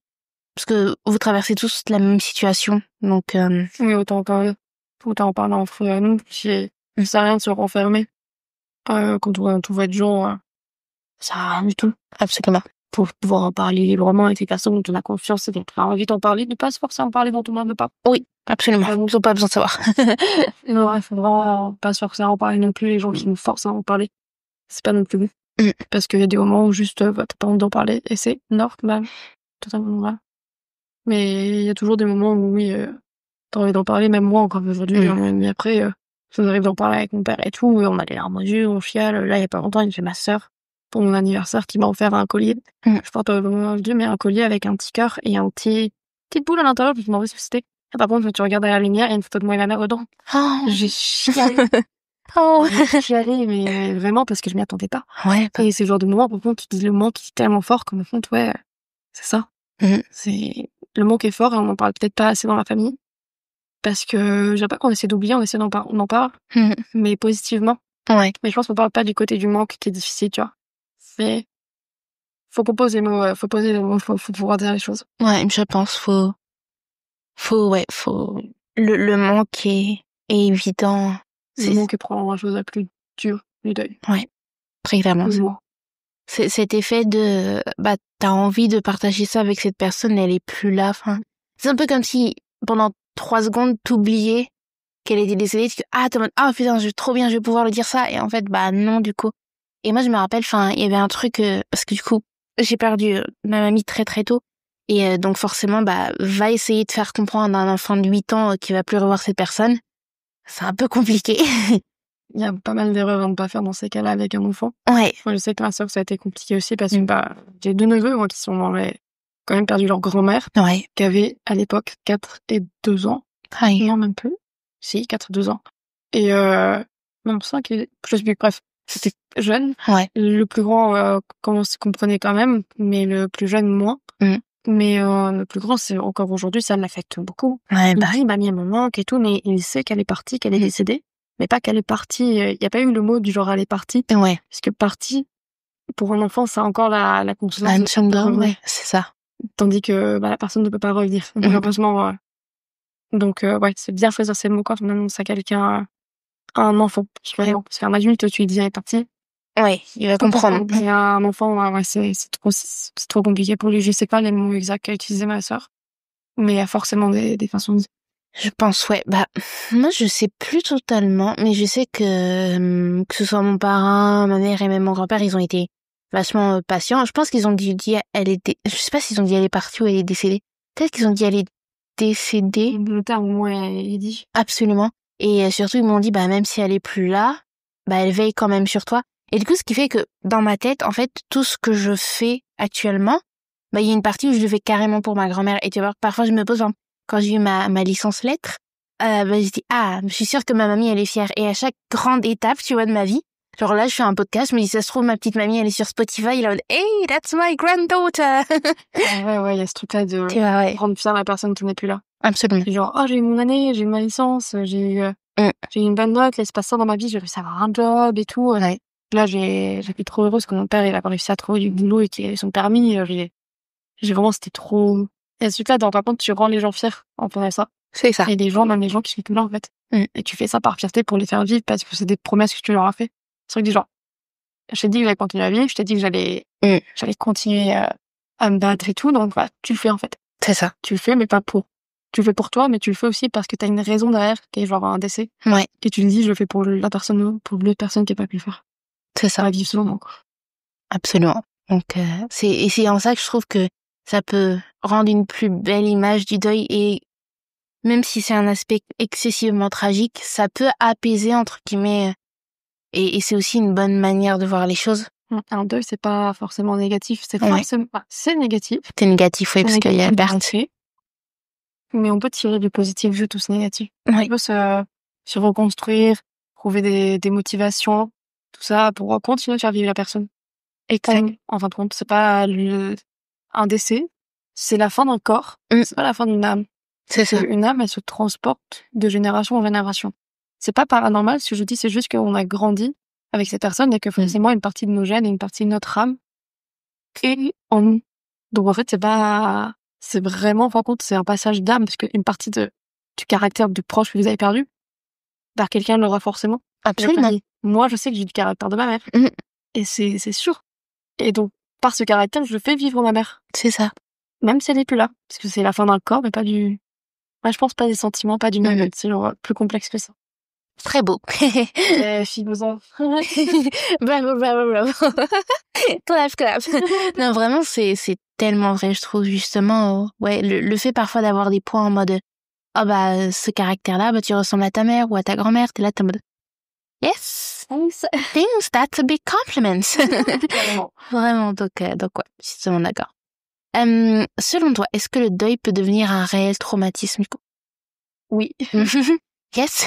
Oui, déjà avec le deuil prolongé dont on parlait, là c'est facilement dramatique. Et je pense pas que le deuil en lui-même peut devenir un traumatisme, mais que la mort peut être un traumatisme. Oui. Enfin, le deuil, c'est le processus. Donc, vraiment, tu peux pas être trop traumatique de quelque chose qui est censé te rendre meilleur. Mais, ouais, peut avoir le deuil, le traumatisme de la mort. Moi, je sais que j'ai des traumas par rapport à ça. Le fait d'avoir retrouvé le corps et autres. C'est des traumas qui sont liés à la mort. Pas particulièrement au deuil. Je pense que les traumas au deuil, c'est plus le deuil prolongé. Oui, je pense. Le trauma à la mort, c'est beaucoup plus général. Parce que ça peut être du stress post-traumatique, ça peut être tout ça. Parce qu'ils sont dus à, comme bon nom, à des traumas. Et ouais, je pense que si on assiste à un décès, des choses comme ça peut rester... Alors, je pense que quand on est extérieur, c'est-à-dire quand on reçoit la nouvelle d'un tel décédé, c'est moins traumatique que la personne qui est devant la personne. Ouais, je pense. C'est con, mais je pense que c'est très traumatique. Par exemple, même si, imaginons, il y a tristement le maire et un flic qui vient sonner à ta porte parce que pour te dire que ton fils s'est tué en moto sur la route, que c'est la procédure. Là, je pense que c'est extrêmement dur pour les parents. Parce qu'ils vont devoir prévenir toute la famille derrière. Mais la famille derrière, elle est plus là. Elle l'accuse de coup. Mais elle va être là en courage. En encouragement, elle va être là en support. Pour la famille ultra proche, je pense. Donc, je pense que le trauma, il est surtout pour les personnes très proches. Très proches, avoir un lien spécial avec ces personnes. Genre, par exemple, mon oncle, il a été extrêmement touché du décès de ma mère, mais j'ai d'autres personnes plus extérieures qui ont été là pour nous supporter, pour nous encourager, quoi. Ouais. C'est ça. C'est mon avis sur le trauma et le deuil. Mais en fait, je pense que, comme tu dis, en soi, le deuil, c'est vraiment l'étape c'est un peu les étapes comme on a vu précédemment. Mais je pense que, en vrai, ça dépend aussi des conditions de la mort. Je pense que c'est quelqu'un qui décède à 90 ans. C'est moins traumatique que quelqu'un qui décède à 20, 30, 40, 50. C'est ça. Je pense qu'à partir d'un certain âge, c'est bête, mais c'est la vie. Voilà. Et c'est les étapes de la vie. Enfin, la mort fait partie des étapes de la vie, malheureusement. Absolument. Le plus tard. Le plus tard possible, mais c'est vrai que... Mais oui, parfois, ça prévient pas. C'est un gamin de 20 ans qui s'est tué sur la route. Là, je pense que c'est plus traumatique que si on t'annonce le décès de ta grand-mère qui a 91 ans. C'est ça. Exactement. Vraiment, vous les grands vous aimez très fort, mais ouais. Je suis très d'accord avec nous deux. Le trauma est plus fort. Absolument. Moi, je sais que ma mamie, je pense qu'elle avait si je dis pas de bêtises, je crois qu'elle avait la cinquantaine. C'est pas vieux. C'est pas vieux du tout, hein. C'est dans les cinquantaines aussi, donc ouais, c'est pas vieux. Mais. Ça commence à être vieux. Elle soit même pas 80, quoi. Ouais, 80. Pour moi, la mort, c'est devenu quelque chose de normal. Pas normal, mais ça peut arriver à tout moment. Parce que la vie fait que. Mais si ça arrive 85, 90, 95, 100. 100? C'est génial. S'il y a des... Il faut encore apprécier la vie. Mais d'ailleurs, attends, parce que je peux voir un peu les statistiques des viewers. Et là, pour l'instant, parce que il me semble que j'ai des personnes de 65 ans qui ont écouté. Eh ben, vous êtes génial. Je vous adore, sachez-le. Ouais, 45, 59 ans, 12,5%. Merci d'être ici. Merci d'être là, les copains. C'est génial. Vivez encore bien longtemps, s'il vous plaît. Oh oui, s'il vous plaît, le plus longtemps possible, parce que bon. On a besoin de vous. Absolument, on a besoin de vous, s'il vous plaît. Mais oui, non, je suis d'accord. Il y a la condition, il y a l'âge et la condition. Enfin, si c'est un S-word, par exemple, ça peut devenir beaucoup plus traumatisant. Et ça peut devenir traumatisant, en tout cas, et tu peux avoir une certaine culpabilité, tout ça. Ouais, je pense que le S-word donne beaucoup de culpabilité face à ça. Ouais. C'est ouais. Parce que tu te dis, j'aurais peut-être pu agir. Ouais, c'est ça, alors que, en fait... Un décès sur la route, un décès d'une maladie, t'es moins peut-être de la personne, en tout cas, de ce que t'as dû faire. C'est ça. Alors, si c'est un accident de voiture dû à une crise du S, ou peu importe, une crise dépressive ou autre, là, oui, c'est différent, mais si c'est un accident de la route, comme il en arrive tous les jours, malheureusement. C'est pas... Faites attention quand vous conduisez. Ne buvez pas d'alcool quand vous conduisez, ne prenez pas de stupéfiants. Voilà, pensez aux autres aussi, aux personnes qui n'ont rien demandé. Voilà. Alors donc, on va passer du coup, on en a déjà évoqué, mais c'est est-ce que on... Pas du tout. Les choses les plus dures lorsqu'il s'agit du deuil. Le manque et la tristesse. Absolument. Donc, vraiment, je pense qu'on a déjà parlé. Et sans tout ce côté de pas pouvoir dire à la personne ce qu'on accomplit. C'est ça. Et même les moments difficiles, genre le manque est très fort. Moi, par exemple, les fêtes des mères. Les fêtes comme ça. Et tout le monde, bonne fête, maman, bonne fête, maman. J'ai vu un post parler des mamans décédées, ça m'a fait plaisir. Ça ouais, mon cœur. Tu m'étonnes. Il y a ce côté des anniversaires, les premières fêtes de fin d'année. Ouais, aussi, ouais, ça c'est dur. Les premiers anniversaires, sans le croire que c'est dur. Parce que t'es du genre, j'ai fêté mes 20 ans, ma maman, on a même pas vu passer les 20 ans, quoi. Il y a ça, il y a Noël, le premier Noël, sans sa maman qui faisait toute la déco, qui achetait les cadeaux, tout ça, tu vois. Donc, ça laisse beaucoup de poids sur mon père qui doit essayer de rendre au maximum heureux ses enfants. Ouais, du coup. Par derrière aussi. Nous, on a la chance d'être tous des enfants adultes, et on est, ma grande sœur a 30 ans, moi j'en ai 21, aujourd'hui, voilà, on était tous adultes au moment des faits. Donc, ça a ce côté, dans un compte, on se supporte très mentalement, mais il n'y a pas eu, mon père a pas eu à supporter encore une charge mentale d'un enfant en bas âge. Ouais, ça c'est bien. Ou d'un enfant qui n'est pas majeur, ça aurait pu être plus compliqué. Mais ça n'empêche qu'il y a les petits-enfants derrière. Et c'est ça. C'est difficile quand un petit de 6 ans te dit « Mamie, elle me manque ». Tu es putain, moi aussi, elle me manque. C'est ça. Il y a ce côté de moi, il y a une fois où j'ai retenu mes larmes en disant « Ça va aller, ça va aller. » Ça va aller. Un petit, il me dit « Ouais, mamie, elle me manque. » Mais en plus, les enfants, ils ont... Je sais pas, ils ont un manque de tact. C'est-à-dire que, par exemple, moi, j'ai un de mes neveux, un jour, il est arrivé, il me voit, il a fait « Tata, mamie, elle me manque. » Il m'a regardé, il est reparti jouer au ballon. T'es là, ce genre de gens. Attends, comment j'accuse Comment je fais pour lui répondre? Il est déjà parti. C'est ça. Genre, d'accord, tu me balances ton info comme ça, là. C'est juste, il a besoin d'exprimer ça. Ouais, c'est ça. Il a fait, allez, non, allez, maintenant, je joue au ballon. What the fuck? What? Ah non, mais c'est quelque chose. Mais oui, vraiment, je suis totalement d'accord avec toi. Il y a et puis en fait, le problème, c'est que les fêtes comme la fête des pères, fête des mères, fête des grands-mères, fête des grands-pères, c'est quelque chose qui est devenu très commercial. Donc, c'est-à-dire que ta boîte mail ou peu importe va être remplie. Ah là. Etam, Adopt, c'est bonne marque. Hein. S'il vous plaît. J'ai plus de maman. T'as envoyé des trucs, genre, vous avez pensé à votre cadeau pour la fête des mères. C'est de fou, une surprise à ton meuf, c'est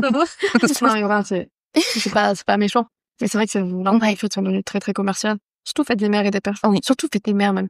Ce qui fait qu'en fond, je reçois des mails et tout, de tout ça, même quand on va dans un magasin spécial fête des mères, d'une tonne de bijoux et de fleurs, t'es genre. Ah ouais. Ah ouais, c'est. Et en plus, ça m'a dans ta vibes. Ouais, totalement. Côté-là. Et ce qui genre, en fait, c'est bien gentil, mais déjà, je trouve pas ça très sympa pour les familles monoparentales qui n'ont qu'un père et les familles homoparentales qui ont 2 parents de sexe de genre masculin. Absolument. C'est un peu discriminatoire. Une fête des parents, c'est plus... Ouais, c'est là. Une fête des parents, tout le monde peut... Mais non, je suis totalement d'accord. Moi, je sais que vraiment, quand c'est la fête des grands-mères, je suis là chaude. Don't speak to me. I don't want to talk right now. Hier, bon, j'étais seule dans mon lit, ça fait très bien. Vraiment. Je reste dans mon lit et je pense à rien ni personne. Absolument. Puis voilà, il y a les fêtes ça, il y a les anniversaires de décès. Moi, je sais que là, bientôt, c'est l'anniversaire de décès de ma mamie. C'est le 18 juin. Le jour de l'appel à la résistance, voilà. Elle a bien fait trop je te jure, elle a trop bien choisi son moment, ma petite mamie. Mais ouais, ces moments-là, je suis en mode... Maman, elle me dit, faut que tu essayes de faire des choses, mais c'est compliqué, tu vois, parce que tu peux pas t'empêcher d'y penser. Même si, évidemment, j'ai pas vécu le même deuil que les gens, parce que j'étais beaucoup trop petite pour me rendre compte de ce que je pouvais ressentir. Mais t'es là, t'es en mode... Et puis les anniversaires aussi. Et comme t'as dit, les fêtes de fin d'année aussi, je sais que ma mamie était un peu comme ta maman, c'était elle qui s'occupait du sapin, on avait toujours un sapin, on avait toujours une nappe, on avait toujours de belles tables, etc. Et quand elle est partie, on a perdu cet aspect, et même encore maintenant, tu vois, c'est super difficile d'avoir un sapin, enfin, ma famille n'en a, mon grand-père, parce qu'avant, quand mon grand-père déménage chez mon parrain, on vivait chez la maison de mes 2 grands-parents, et enfin, il y avait plus de... T'avais plus rien, enfin, il y avait plus de nappe, il y avait plus de sapin, les stickers qui étaient sur la hutte, c'était genre au moment où ma mamie, elle était encore là, donc ça faisait presque 10 ans. Donc, il y avait vraiment, on faisait juste un bon repas et on s'offrait des cadeaux, mais il y avait pas l'aspect magique, etc. Mon père a essayé de le garder quand même, Ouais. l'aspect magique. Ça, c'est bien. Mais c'est pas... Ouais, pour les petits, ouais. Ouais, c'est ça, c'est vraiment du genre, il y a des petits, mon père, moi. C'est dit, il croit encore au Père Noël, donc on va pas tout leur gâcher. Absolument. Déjà, c'est assez dur comme ça. Ouais, non, moi, la période décembre-janvier. Parce que vraiment, il descendait fin janvier. Ouais, du coup. Et, décembre, il y a les fêtes de fin d'année. Et janvier, on enchaîne sur un mois qui est très, très dur, notamment parce que, ouais, je sais pas, j'ai l'impression de, toujours ce mois-là, je me sens un peu plus vide, en plus, période hivernale. Ouais, c'est ça, c'est... Sorte d'examen, souvent, vraiment pire période de l'année. Ouais, Et vraiment, ouais, il y a ce côté, fatigué, quoi. Ça m'a fatigué par la vie, à ce moment-là, comme si tout se réeffondrait. Mais, je sais pas pourquoi. Je pense que le corps réagit et il y a des dates et tout, donc il est un peu genre, c'est assez compliqué. Moi, ça se trouve, hier, j'aurais rien vu sur la fête des mères, j'aurais complètement oublié, mais vu qu'on se harcelait, t'as pas oublié, j'ouvre Insta, je vois un truc de bonne fête maman.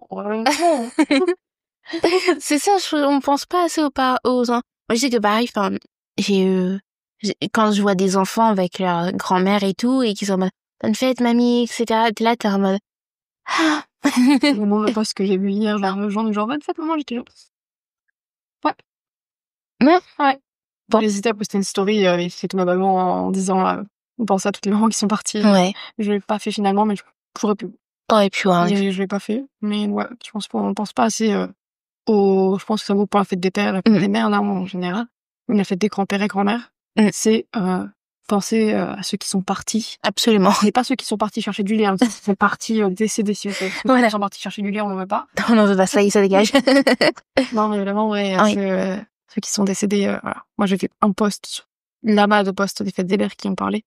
Et ça m'a fait un peu, je crois que ça m'a fait un peu chaud au cœur. J'étais, ouais, c'est ça fait du bien. Je pense aux mères célibataires, aux mères, endeuillées d'un enfant, aux enfants qui ont perdu leur mère. J'étais là, ça fait du bien, tu vois, de voir ce côté de la fête des mères qui est moins positif. C'est ça, je suis totalement d'accord. Faut vraiment penser à toutes, parce que c'est vraiment super compliqué. Et il y a aussi, je viens de rappeler un truc, mais en fait, il y a aussi, bon, ça c'est un petit peu extérieur, mais en fait, il y a ce truc, tu sais, où on a tendance à insulter, tu sais, parfois les femmes en mode, oh, nique ta mère, ta grand-mère, des choses comme ça. Et mon père, il m'a clairement dit si un jour, parce que on me traite de fils de... Voilà, je ne dirai pas le nom, le dernier mot, mais mon père m'a dit le jour qu'on me traite de ça, par rapport à sa mère, qui était quelqu'un de très... qui l'a adoré aussi, qu'il a malheureusement perdu très jeune aussi, quand il avait 20 ans. Comme quoi, le schéma s'est un peu trop répété dans sa vie, mon père. Absolument, le grand force à pied. Et en fin de compte, il m'a dit le jour où quelqu'un m'insulte comme ça, je le démonte. Absolument. On me dit ça, ça se dit moins fille de... ouais. Mais même si quelqu'un me le dit, je crois, mais je le démonte parce que c'est con. Mais ouais. Pas les mamans. Pas les putains. De façon générale, pas les mamans. Mais de ça. Il ne connaît pas le passif de la personne. Absolument. Si la personne, à tout moment, sa mère, elle a perdu, elle est malade, tout ce que tu vois, il y a un truc... c'est ça. Pour moi, les mamans, c'est sacré, tu vois. Absolument. Faut pas toucher aux mamans, d'accord? Tu peux me traiter de tout ce que tu veux comme insulte, mais pas de ça. J'accepte tout, mais pas ça. Tout, mon cœur reste fermé sur ce point-là. Non, vraiment, faut arrêter les insultes sur les membres de la famille, je pense. On n'a rien demandé non plus. Voilà, genre, vraiment, parfois, il y a des petits trucs comme ça, et puis après, il y a ce truc de casser l'ambiance. Mais en fait, elle est décédée. C'est ma passion, je crois. Ça, les gens, genre, alors, ça a été et tout, tu sais, genre, qui vendent des trucs par exemple, mes parents et tout. Moi, je suis genre, j'ai plus de meuf. Et d'un seul coup, ça les fait. C'est bête, mais genre, de voir leur visage se décomposer, ça te fait un peu plaisir parce qu'ils se sont foutus de ta gueule. C'est ça. Regarde-moi. Regarde-moi. Regarde-moi. Non. Totalement ça, ouais, je suis d'accord. Et tout ce était là, de remettre un peu les personnes, CON à leur place. Absolument. Parfois, ça fait du bien, voilà. Même si, même parfois, après, quand c'est vraiment le cadre des amis, tu sais, parfois, il y a les tics de langage où t'es en mode, bon, à la limite, tu vois, c'est pas très grave, oui, mais... les tics de langage, c'est des personnes que tu connais. Et à la limite, on me dit ça. Genre, ça m'est déjà arrivé, des potes, on a rigolé dans une situation, pour la petite anecdote, en gros, on avait vu, il y a une lumière qui buguait dans un endroit. Et, j'ai quelqu'un qui a fait, papy? Pour la blague par rapport au paranormal. Et j'ai enchaîné par derrière. maman. Ils m'ont tous regardé. Ils savaient pas s'ils devaient rire ou pleurer. C'est le genre de situation. C'est bête, mais je pense qu'à partir du moment où on a accepté le deuil, Ouais. on est arrivé au bout du processus du deuil et qu'on arrive avec. Encore, ouais. C'est qu'on est arrivé à ce point-là de se dire, on peut rigoler et ça nous fait rire et ça nous fait plaisir de rigoler parce qu'on fait vivre la personne même en disant des trucs cons. C'est ça, exactement. Je suis totalement d'accord avec toi. D'ailleurs, j'ai une petite anecdote. En fait, donc ma mamie, rappelez-vous, 1m50 un petit bout de femme, vraiment. Et en fait, une fois, mon oncle l'avait insulté. Et elle lui a cassé le balai sur le dos. Vraiment. T'es nerveuse, la mamie. Je vous jure. Et du coup, parfois, avec ma maman, on se rappelle de ces anecdotes-là. Et on peut pas s'empêcher de rire parce qu'en fait, nous, on voit très bien son visage. Et c'est vraiment, elle était toute minuscule. Et du coup, t'es là, t'es en mode, ah ouais, quand même, elle était forte, ma mamie. Petite mais féroce, moi. Vous avez un mamie. Exactement. Il fallait pas lui chercher des noix, hein, je vous le dis. Mais justement, je suis d'accord avec toi. Il y a ce moment où tu peux parler de la personne en étant ému, forcément. Sans peiner. Voilà, c'est ça. Sans tout de suite se mettre à pleurer ou sans avoir un pincement au cœur monstrueux. On pourrait se dire, ah, j'ai fait une blague. Mais tu sais, ce côté, c'est du genre, bon, elle-même, elle l'aurait trouvé drôle, tu vois. Ouais, c'est ça. Absolument. Ça, ce côté-là de, même elle aurait dit, pas drôle. C'est un peu drôle, j'avoue. Un peu drôle, oui. Et c'est pour ça, c'est la meilleure étape, je trouve. Mais ça arrive après énormément de temps. Oui, c'est long, hein. C'est long à mettre en place ce genre de situation. J'avoue que j'aurais pas tenté il y a les premiers mois, j'aurais pas tenté du tout ça, tu vois. Bah, c'est ça. Ouais. Quasi un an du décès, quoi. Et après, voilà, parce que j'avais fait mon deuil tranquillement. Mais, ouais. C'est pas simple, mon deuil, mais il faut savoir accepter au bout d'un moment. Et ouais, si vous arrivez à en rire, c'est con, mais rire de la mort de quelqu'un, c'est pas forcément péjoratif. Non, c'est ça. Soit c'est pas se moquer de la mort de quelqu'un.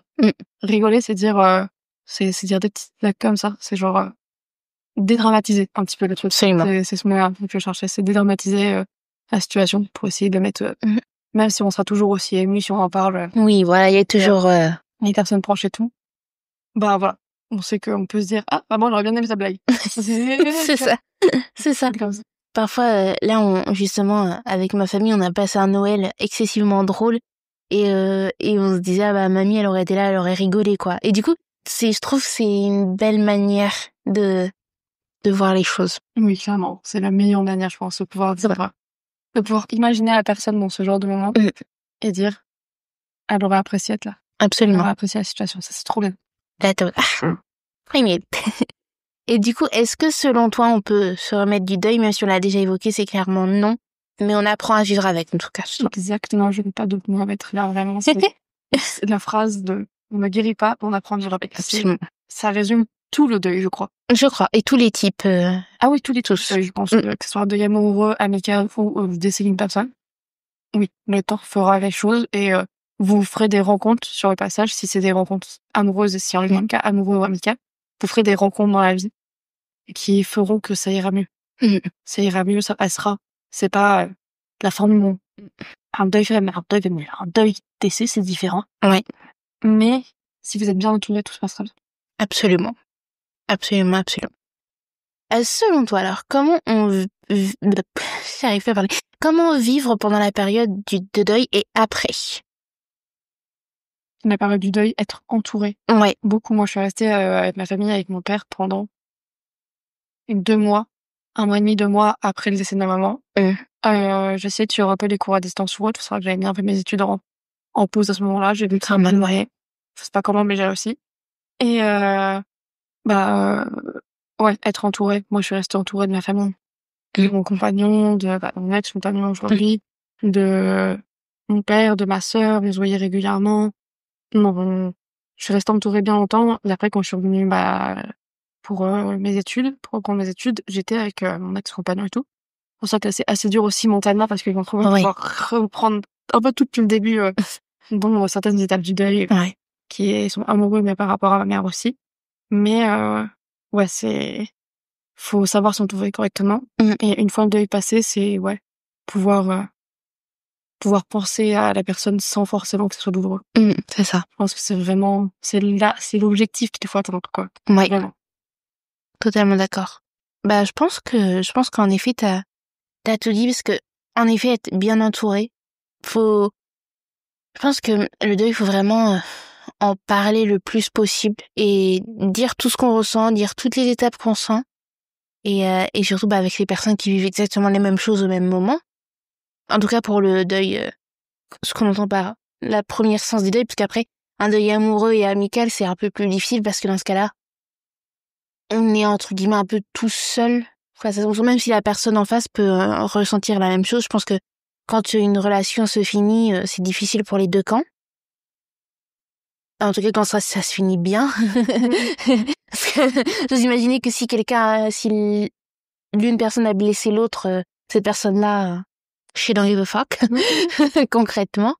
Mais ouais, je pense que dans le deuil, vous êtes deuil traditionnel. On est plusieurs à vivre la situation en même temps, donc c'est vachement important d'être honnête et puis prendre le temps de pas se dire. Je pense qu'il faut prendre le temps de tout ressentir, que ce soit la colère, la tristesse, le manque, tout. Parce que des émotions, plus vous allez les refouler, moins ça va être bon. Sentez pas vos émotions. Ouais. Et si vous avez la possibilité, allez voir un psy pour reparler. Ouais. Même si c'est pour 2-3 séances. Au moins, genre, vider son sac. C'est ça. Parfois, ça fait du bien. C'est ce qu'il faut. Absolument. Pleurer. Oui. Pleurer. Très, très humble, crier. Toujours dans des coussins, jamais sur un mur. Sur une personne. Voilà. Mais voilà, frapper si vous avez besoin pour quelque chose pour vous calmer. Voilà, et faites ce qui vous plaît. Essayez de vous changer les idées avec des choses qui vous plaisent. Absolument. Voilà. Et dites-vous que la personne... Honnêtement, je n'ai pas de point de vue chrétien, donc je peux pas vraiment dire. Mais moi, je sais pas, j'ai tendance à quand même croire que ils veillent sur nous. Et parfois, il y a des petits signaux. Je sais que par exemple, ma maman, elle est tombée énormément malade et elle a failli y passer plusieurs fois. Et en fait, on a un peu tendance à se dire que ça se trouve, elle a un petit ange gardien et c'est ma petite mamie, tu vois, en mode, elle ne veut pas de toi pour l'instant. Vis, enfant. Vraiment. Et pareil, moi, je me dis, parfois, il m'arrive des choses et je me dis, ça se trouve, c'est peut-être ma mamie qui a un peu mis son petit nez là-dedans, tu vois. Enfin, c'est tout con, mais par exemple, à me faire comprendre que la vie n'est pas une ligne droite et que c'est ok, je pense que elle a dû faire quelque chose, même si c'est inconscient.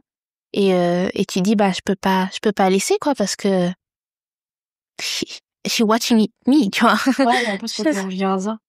Moi non plus, ne dois pas croyante, j'ai pas de point de vue religieux sur la chose. Ça m'est... Ouais, après, est-ce que c'est pas notre, tu vois, est-ce que c'est pas notre cerveau et notre mental qui fait ça un peu pour nous protéger et pour qu'on garde dans nos souvenirs? Je pense qu'il y a une partie de ça. En tout cas, d'un point de vue non religieux, après, toute personne religieuse et peut croire en ce qu'on veut ou autre, c'est dans la réincarnation, en enfer ou un paradis, peu importe. Mais, ouais, je pense qu'il y a un côté un peu, même si c'est pas vrai, il y a un côté rassurant de se dire, ouais. Elle nous regarde. C'est ça. Elle nous regarde un peu, elle nous surveille. Ils sont là pour nous aider. Tu vois, il y a ce côté un peu, en regardant qui fait un peu plaisir. En fait, je pense que c'est très rassurant dans les moments difficiles d'avoir ça. C'est ça. Genre, elle est pas là, mais je sais qu'elle veille sur moi, des trucs comme ça, tu vois. Pas pu lui dire ça, mais je sais elle le sait quand même, alors qu'elle ne le sait pas, mais ouais, je pense que c'est notre cerveau qui fait ça comme un mécanisme de défense. Il y a moyen. C'est un mécanisme de défense qui a absolument. C'est un mécanisme de défense dans lequel on va pouvoir se blottir un petit peu, dans lequel on peut un peu libérer tous ces sentiments. C'est ça. C'est agréable. Je pense que le cerveau est bien fait. Oui. Pour ça. Mais encore une fois, si c'est dans le point de vue religieux, je n'ai aucune idée de comment le deuil se passe. Est-ce que le deuil est plus simple pour une personne religieuse ou non? Est-ce qu'il n'y a pas un côté de, vu que soit à la réincarnation, soit comment un au-delà où on se retrouvera tous? Ça fait rêver, hein. C'est vrai, ça fait rêver. Mais est-ce que ça facilite le deuil ou non? Là, aucune idée. Les personnes religieuses, si vous voulez en parler, je pense que c'est trop... Absolument, dites-nous. C'est par rapport à ça. Parce que nous, on n'est pas du tout renseignés dessus, donc je pense que c'est tout aussi difficile un deuil, mais est-ce qu'il n'y a pas une petite partie d'espoir de le revoir après? En vrai, ça se trouve.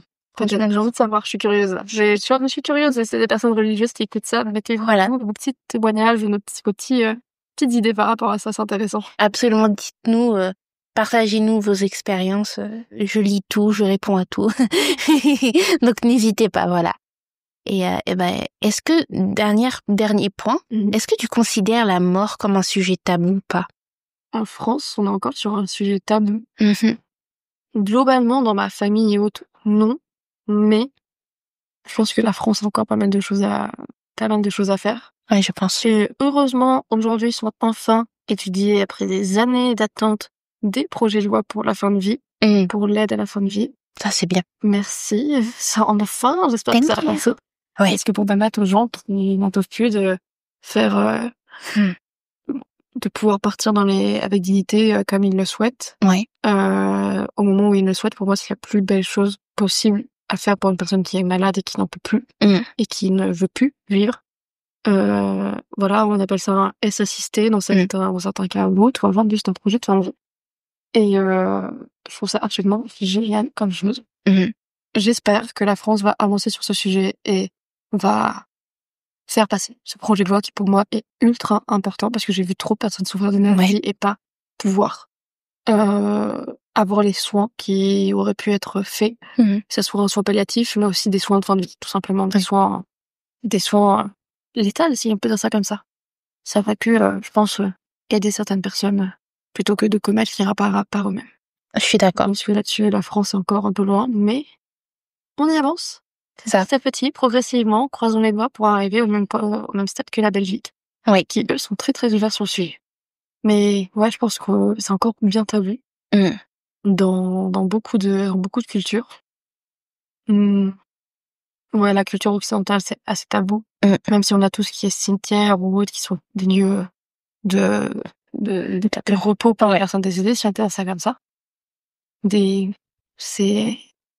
pense que c'est surtout la religion qui nous fait avoir ces lieux. Mais est-ce que très sincèrement, on aurait des lieux comme ça si on n'avait pas la religion? Là, je suis pas certaine. Donc, je pense que, ouais, il y a un côté très tabou autour de la mort, par rapport autour de la mort et des soins palliatifs, en général, qu'il faut faire avancer. Mais je pense que la société s'ouvre de plus en plus à ce sujet. Je pense aussi, ouais. Et la société généralement, pas que la politique, vraiment notre rapport social. Je pense qu'on est dans une génération aussi qui sont très ouvertes, que ce soit sur la santé mentale et la mort et autres, parce que c'est bête, mais je pense que beaucoup de jeunes ont perdu de la famille ou des amis dû à des S. Et c'est pas forcément super. Non. Et je pense que beaucoup de jeunes ont été confrontés à la mort. Je pense pas forcément à leur, mais à d'autres. Et je pense que le tabou s'ouvre de plus en plus, parce que le tabou de la santé mentale s'ouvre. Donc le tabou du deuil et de la mort aussi. Ouais, ça c'est bien. Je pense que les deux sont intimement liés dans certains cas. C'est mon avis. Mais franchement, je le valide totalement. Je pense que comme tu dis, il y a encore cette image un peu délicate, même au sein d'une famille. Enfin, c'est que moi, la mort, on n'en parle pas trop. C'est un sujet qui reste encore sensible. Moi, j'ai aucun problème à parler de mort. Même, c'est un peu bizarre, mais j'aime beaucoup parler de la mort. Moi aussi. C'est pour ça qu'on fait ce podcast. Ne prenez pas pour un morbide, mais j'aime beaucoup. En fait, je trouve ça très libérateur. Moi, pareil, j'ai que 21 ans, I'm like a baby encore. Mais j'aime bien parfois me dire, comment mon enterrement, j'aimerais qu'il soit. Parfois, j'entends des choses très, très fun sur des enterrements où il y a des petits moments fun, tu vois, parce que c'est aussi, la base de l'enterrement est évidemment très, très sombre. Pas se mentir, on n'a pas tous envie d'y aller. Mais je sais que j'ai pas forcément envie d'assister à un enterrement. Mais je me dis, par exemple, j'ai une de mes amies, elle m'a dit, j'ai fait une playlist pour mon enterrement. Moi, je me dis, mais c'est dément, meuf. On l'a prévu 20 jours avant. Les musicaux, ils ont ensemble. Première fois. Vraiment. Je me suis dit, mais attends, et après, je me dis, moi, à mon enterrement, qu'est-ce que j'aimerais comme musique? Des pop girly, en fait. Genre, Sabrina Carpenter, Taylor Swift, et Shake It Off, hein. Et je pense qu'on va être une génération à avoir des enterrements de cinglés. Des enterrements. Il va y avoir un mafieux au début à la porte de l'église. On va avoir du Sabrina Carpenter et du Taylor Swift. Vraiment, genre. Non, c'est trop bien. Par contre, je veux trop assister là. Tu serais bonne, moi. Tu seras conviée à mon enterrement, Sandra. Avec plaisir.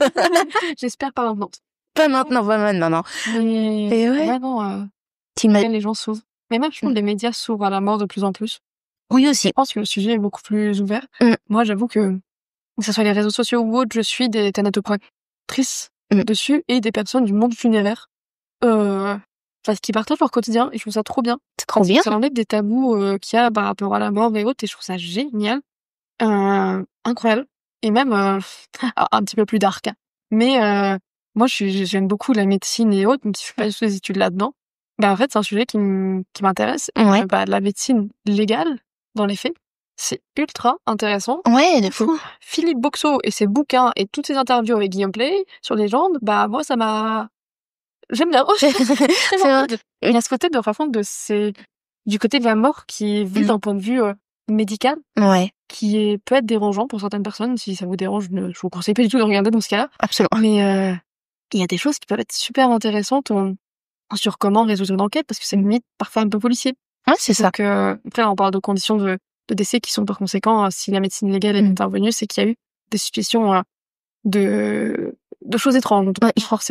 pas forcément, tout simplement, un décès par AVC normal. Ouais, c'est ça. Voilà. C'est la grande différence entre la médecine légale et les morts auxquelles on a pu être confronté. C'est que aucune des deux, je pense, n'a été confrontée à de la médecine légale par derrière. Nope. Je crois pas. On avait essayé la maladie normalement, voilà. Ouais. Mais il y a plein d'autres choses, que ce soit les autopsies ou autres, c'est très très bizarre. Mais ouais, je pense que ça donne une belle image. Oui, je pense aussi. Ça donne une belle image, ça enlève le tabou de la mort, de toutes les morts sont pas belles, toutes les morts sont pas belles. Et il y a ce côté d'enquête que la mienne verra. Vraiment, le tabou se lève par rapport à la mort. Aujourd'hui, on parle de la mort médicalement parlant et on parle de décès et de crimes. Normal sur YouTube. Ouais, c'est ça. Donc, pour moi, à partir du moment où on peut faire ça, je pense que la société a bien avancé et c'est trop bien. Oui, pour le coup, oui. Je pense qu'on est vraiment vers une avancée qui est très positive dans ce cas. Puis, franchement, j'ai pas envie de reculer là. Ouais, voilà, exactement. Puis, je trouve que aussi, vraiment, la mort, c'est quelque chose auquel on est tous confrontés, tôt ou tard. Et je trouve que c'est bien justement de l'évoquer, ça permet de dédramatiser quelque chose qui est quand même gravissime de base et de l'appréhender avec plus de douceur, entre guillemets. Ouais, parce que là, on a parlé de beaucoup de deuil amoureux, deuil dû à la mort ou autre, mais en vrai, il y a un deuil, je pense qu'on a oublié, mais qui est tout aussi dur et il faut s'y préparer aussi. C'est le deuil des animaux de compagnie. Oh, mes vies, oh là là. Et moi, je sais que j'ai une amie qui fait de temps en temps des blagues sur sa chienne qui a 11 ans. Ouais. On est sur un braque allemand, donc on est sur un animal qui va pas tenir jusqu'à 16 balais, quoi. Ouais. Donc, ou alors je l'espère qu'elle tenir jusqu'à 16 balais, hein, mais normalement, dans la moyenne, c'est pas censé être le cas. Ouais. Ah oui. Une blague pour se préparer mentalement, mais elle sera dévastée le jour où ça arrivera. Et je pense que les animaux de compagnie, moi je peux pas témoigner, j'en ai pas eu. Mais c'est un truc auquel alors, je parle énormément j'ai une facilité monstre à parler de la mort et tout, mais alors quand il s'agit de mes animaux, je peux pas. J'ai un chat qui s'appelle Lukum. Ceux qui suivent le podcast, le compte Insta du podcast, vous savez. C'est mon petit chat tricolore. Elle a 12 ans, parce qu'elle est née en 2014. Et ma mère a longtemps été dans le déni parce qu'elle disait qu'elle avait 6 ans. Alors qu'elle avait beaucoup plus, tu vois. On s'est pas avec le film de ma meilleure amie, c'est pareil. On s'est dit, à quel âge? Bon, là. Elle a 8 ans? Non, 10. Ah! D'accord. Et du coup, mon père, il est tape de oui, bien sûr, elle est née en 2014, elle a 6 ans. Le déni, c'est très bien le déni, moi je dis. Exactement. Et après, c'est drôle parce qu'après, tu la vois sauter, tu la vois courir et tu te dis bon. En plus, elle a une tendance incroyable à aimer tout produit laitier. Ce qui fait qu'elle, vraiment, c'est comme si elle ne vieillissait pas, en fait, littéralement. Elle te fait des bonds sur l'armoire, de l'armoire. En vrai, un chat, c'est bien par rapport à ça, je pense que c'est bête à chagrin, comme tout animal. C'est pas péjoratif de dire ça, c'est juste une vérité. Ouais. Moi-même, je veux des animaux, donc je vais pas commencer à cracher sur les gens qui ont des animaux. Totalement. Mais ouais, non, à la fin, il y a un côté bête à chagrin, mais le chat a une espérance de vie plus longue que d'autres animaux. C'est un avantage. Mais ouais, j'ai connu des chats qui sont remontés jusqu'à 20 ans. Hein. Oh la vache, oh le rêve, mon rêve. Donc, mes bébés. C'est possible. C'est possible d'avoir des chats qui là jusqu'à 18, 19, 20 ans. C'est un gros bout de vie. Ouais. C'est d'autant plus chagrin, je pense. Par contre, ouais. Mais je pense que les animaux de compagnie, c'est ultra important. Je suis d'accord. Et le deuil reste tout autant difficile, je pense, qu'un deuil d'une personne humaine. Et c'est très sous-estimé, c'est vrai qu'on n'y a pas pensé. Oui, c'est vrai. Mais en plus, je suis d'accord parce que j'ai vécu 2 deuils animaux. En fait, mon parrain, il avait 2 chiens, Forrest et Adonis. Et on a d'abord perdu Forrest parce que c'était un cocker et il était plus vieux, il avait 14 ans, je crois. Oh, bel âge quand même. Bel âge quand même. Mais ça m'a fait bizarre parce que je l'ai connu toute petite et même il y a une photo qui m'a marqué, c'est moi et le chien juste à côté. En fait, on faisait à peu près la même taille globalement. Et ça m'a vraiment marqué parce que du coup, c'était un animal que j'ai connu quand j'étais enfant. Et j'avoue avoir beaucoup pleuré quand j'ai appris son décès. Mais c'est prévisible parce qu'il était malade, etc. Donc, au bout d'un moment, on se prépare. Et l'autre, c'était Adonis, ça a été un petit peu plus douloureux parce que du coup, il était plus jeune, mais il a vécu un petit peu plus longtemps parce que moi, il est parti à, je pense, c'est 1 ou 2 ans. Et en fait, c'est exactement comme avec les humains.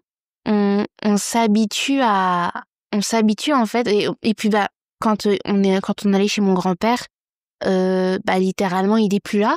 Donc ça fait un vide parce que d'habitude, quand on arrivait, il aboyait, il nous sautait dessus, il nous sniffait, etc. Et pareil, quand mon parrain ne pouvait pas aller en balade, c'était moi qui allais le promener. Du coup, tu ressens un vide qui est énorme. Et puis après, tu te rappelles d'anecdotes, genre Il a fait ça. une fois, j'ai une anecdote excessivement drôle. En fait, ce chien avait une fâcheuse tendance à péter. Oh wow. Il faut. Et une fois, il a senti son popotin et il a fait... Oh, mais oui, il a foqué de son pété. Vraiment, il a eu d'énormes yeux, il a fait... Parfois, on se rappelle, on se rappelle des moments où vraiment... Il se roulait dans le caca et du coup, genre, il arrivait, où t'as été Adonis, purée. Et c'est dans ce moment-là où après tu dis, t'as fait une bonne étape, t'es arrivé au bout de la dernière étape. Voilà, ça. Trop bien, c'est vraiment. Quand je revois ça, je fais, what? Non, les animaux, ça fait bête à chagrin. Absolument. Mais les humains aussi, on est des bêtes à chagrin, qui t'en durent un peu plus longtemps. C'est ça, on est censé durer. Ouais, je comprends. Mais ouais, non, c'est difficile. Je pense que le deuil, c'est pas un sujet tellement large qu'on a abordé qu'une partie, parce qu'on a parlé, que ce soit des mères qui perdent leurs enfants. Aussi, oui. Et parce qu'on n'a pas de point de vue dessus et qu'on fait pas partie de cette catégorie-là, mais il y a des types de deuil qui sont imprévisibles. Des enfants qui sont touchés par des maladies comme le cancer ou autre et qui survivent pas. Ça brise le cœur. Ouais, parce que je me dis, il a 5 ans, quoi, Guillaume. Et ouais, non, il y a plein de choses comme ça auxquelles on n'a pas pris en compte. Mais ouais, le sujet est large. Très, très large. Donc, il faut en parler, je pense, pendant des heures. On a trop envie de démotiver, là, à 8h30. Déjà, ils vont se dire, là. Là, le centre du podcast. Oh, j'ai envie d'écouter un podcast sur le deuil. C'était horrible, ça durait 1h30, c'était long. On espère que l'anecdote du chien qui pète et qui... Voilà, j'espère que ça vous a fait rire et... En tout cas, c'est vraiment un moment où on se rappelle avec moi-même, on a... Ah, Adonis. Littéralement. Voyons. Mais oui. Eh ben, écoute, je pense qu'on peut conclure. Oui. Donc, tu as d'autres petites choses à dire? Non. Non? Non, je n'ai rien à redire dans cet épisode. Je pense qu'on a dit énormément de choses. Encore une fois, on peut pas tout évoquer en une durée. Surtout que le deuil, ça touche tout le monde, ça touche plein de zones, d'étapes différentes. Mais en tout cas, du coup, j'ai mis petit message de soutien pour les personnes qui sont en deuil actuellement. Déjà, on vous souhaite énormément, on vous donne énormément de force. Et puis, voilà, comme on a dit, ne refoulez aucune étape. C'est vraiment... Passer par toutes. Passer par toutes, c'est primordial. Je pense qu'avant de faire l'étape de guérison, il faut vraiment passer toutes les étapes précédentes. Et encore, je dis guérison, mais c'est plus acceptation. Parce qu'on ne guérit pas, comme on a dit, on vit avec, mais la période d'acceptation, elle intervient après l'étape de la tristesse, de la colère. Et comme on a dit, c'est des étapes pas définies, elles vont se mixer. Même moi, ça fait 13 ans que ma mamie est partie. Je ressens encore l'étape du manque, l'étape de la tristesse. C'est normal. Et c'est normal. C'est normal. Ce serait pas normal, le contraire, tu vois. Genre, non, je ressens aucun manque. Non, rien du tout. Rien du tout, genre. Non, c'est normal. Voilà. Donc, voilà. Écoute, je pense qu'on peut conclure. On vous fait d'énormes bisous et merci Sandra de m'avoir accompagnée sur cet épisode qui était assez dur. Mais de rien. On n'a pas pleuré. Non, on est forte, on est trop forte. C'est trop bien. Yeah. Refoulez pas vos émotions. Non. Pour pleurer et parler de tout ça. C'est plus important. Et j'espère que ce petit épisode, bien qu'il, à mon avis, il doit être dur à écouter, mais je ferai l'expérience client avant de le poster. Tu donneras un retour. Absolument. Mais voilà, j'espère que pour les personnes qui sont actuellement en période de deuil, que tout ira bien pour vous. Et le temps fera les choses. Absolument, voilà. Et encore une fois, ne refoulez aucun sentiment. Même si vous avez de la colère, exprimez-le, hein, c'est totalement normal. Un coussin, c'est très bien. Voilà, on répète, un coussin, c'est très bien. Pas de mur, pas de gens, un coussin. Voilà.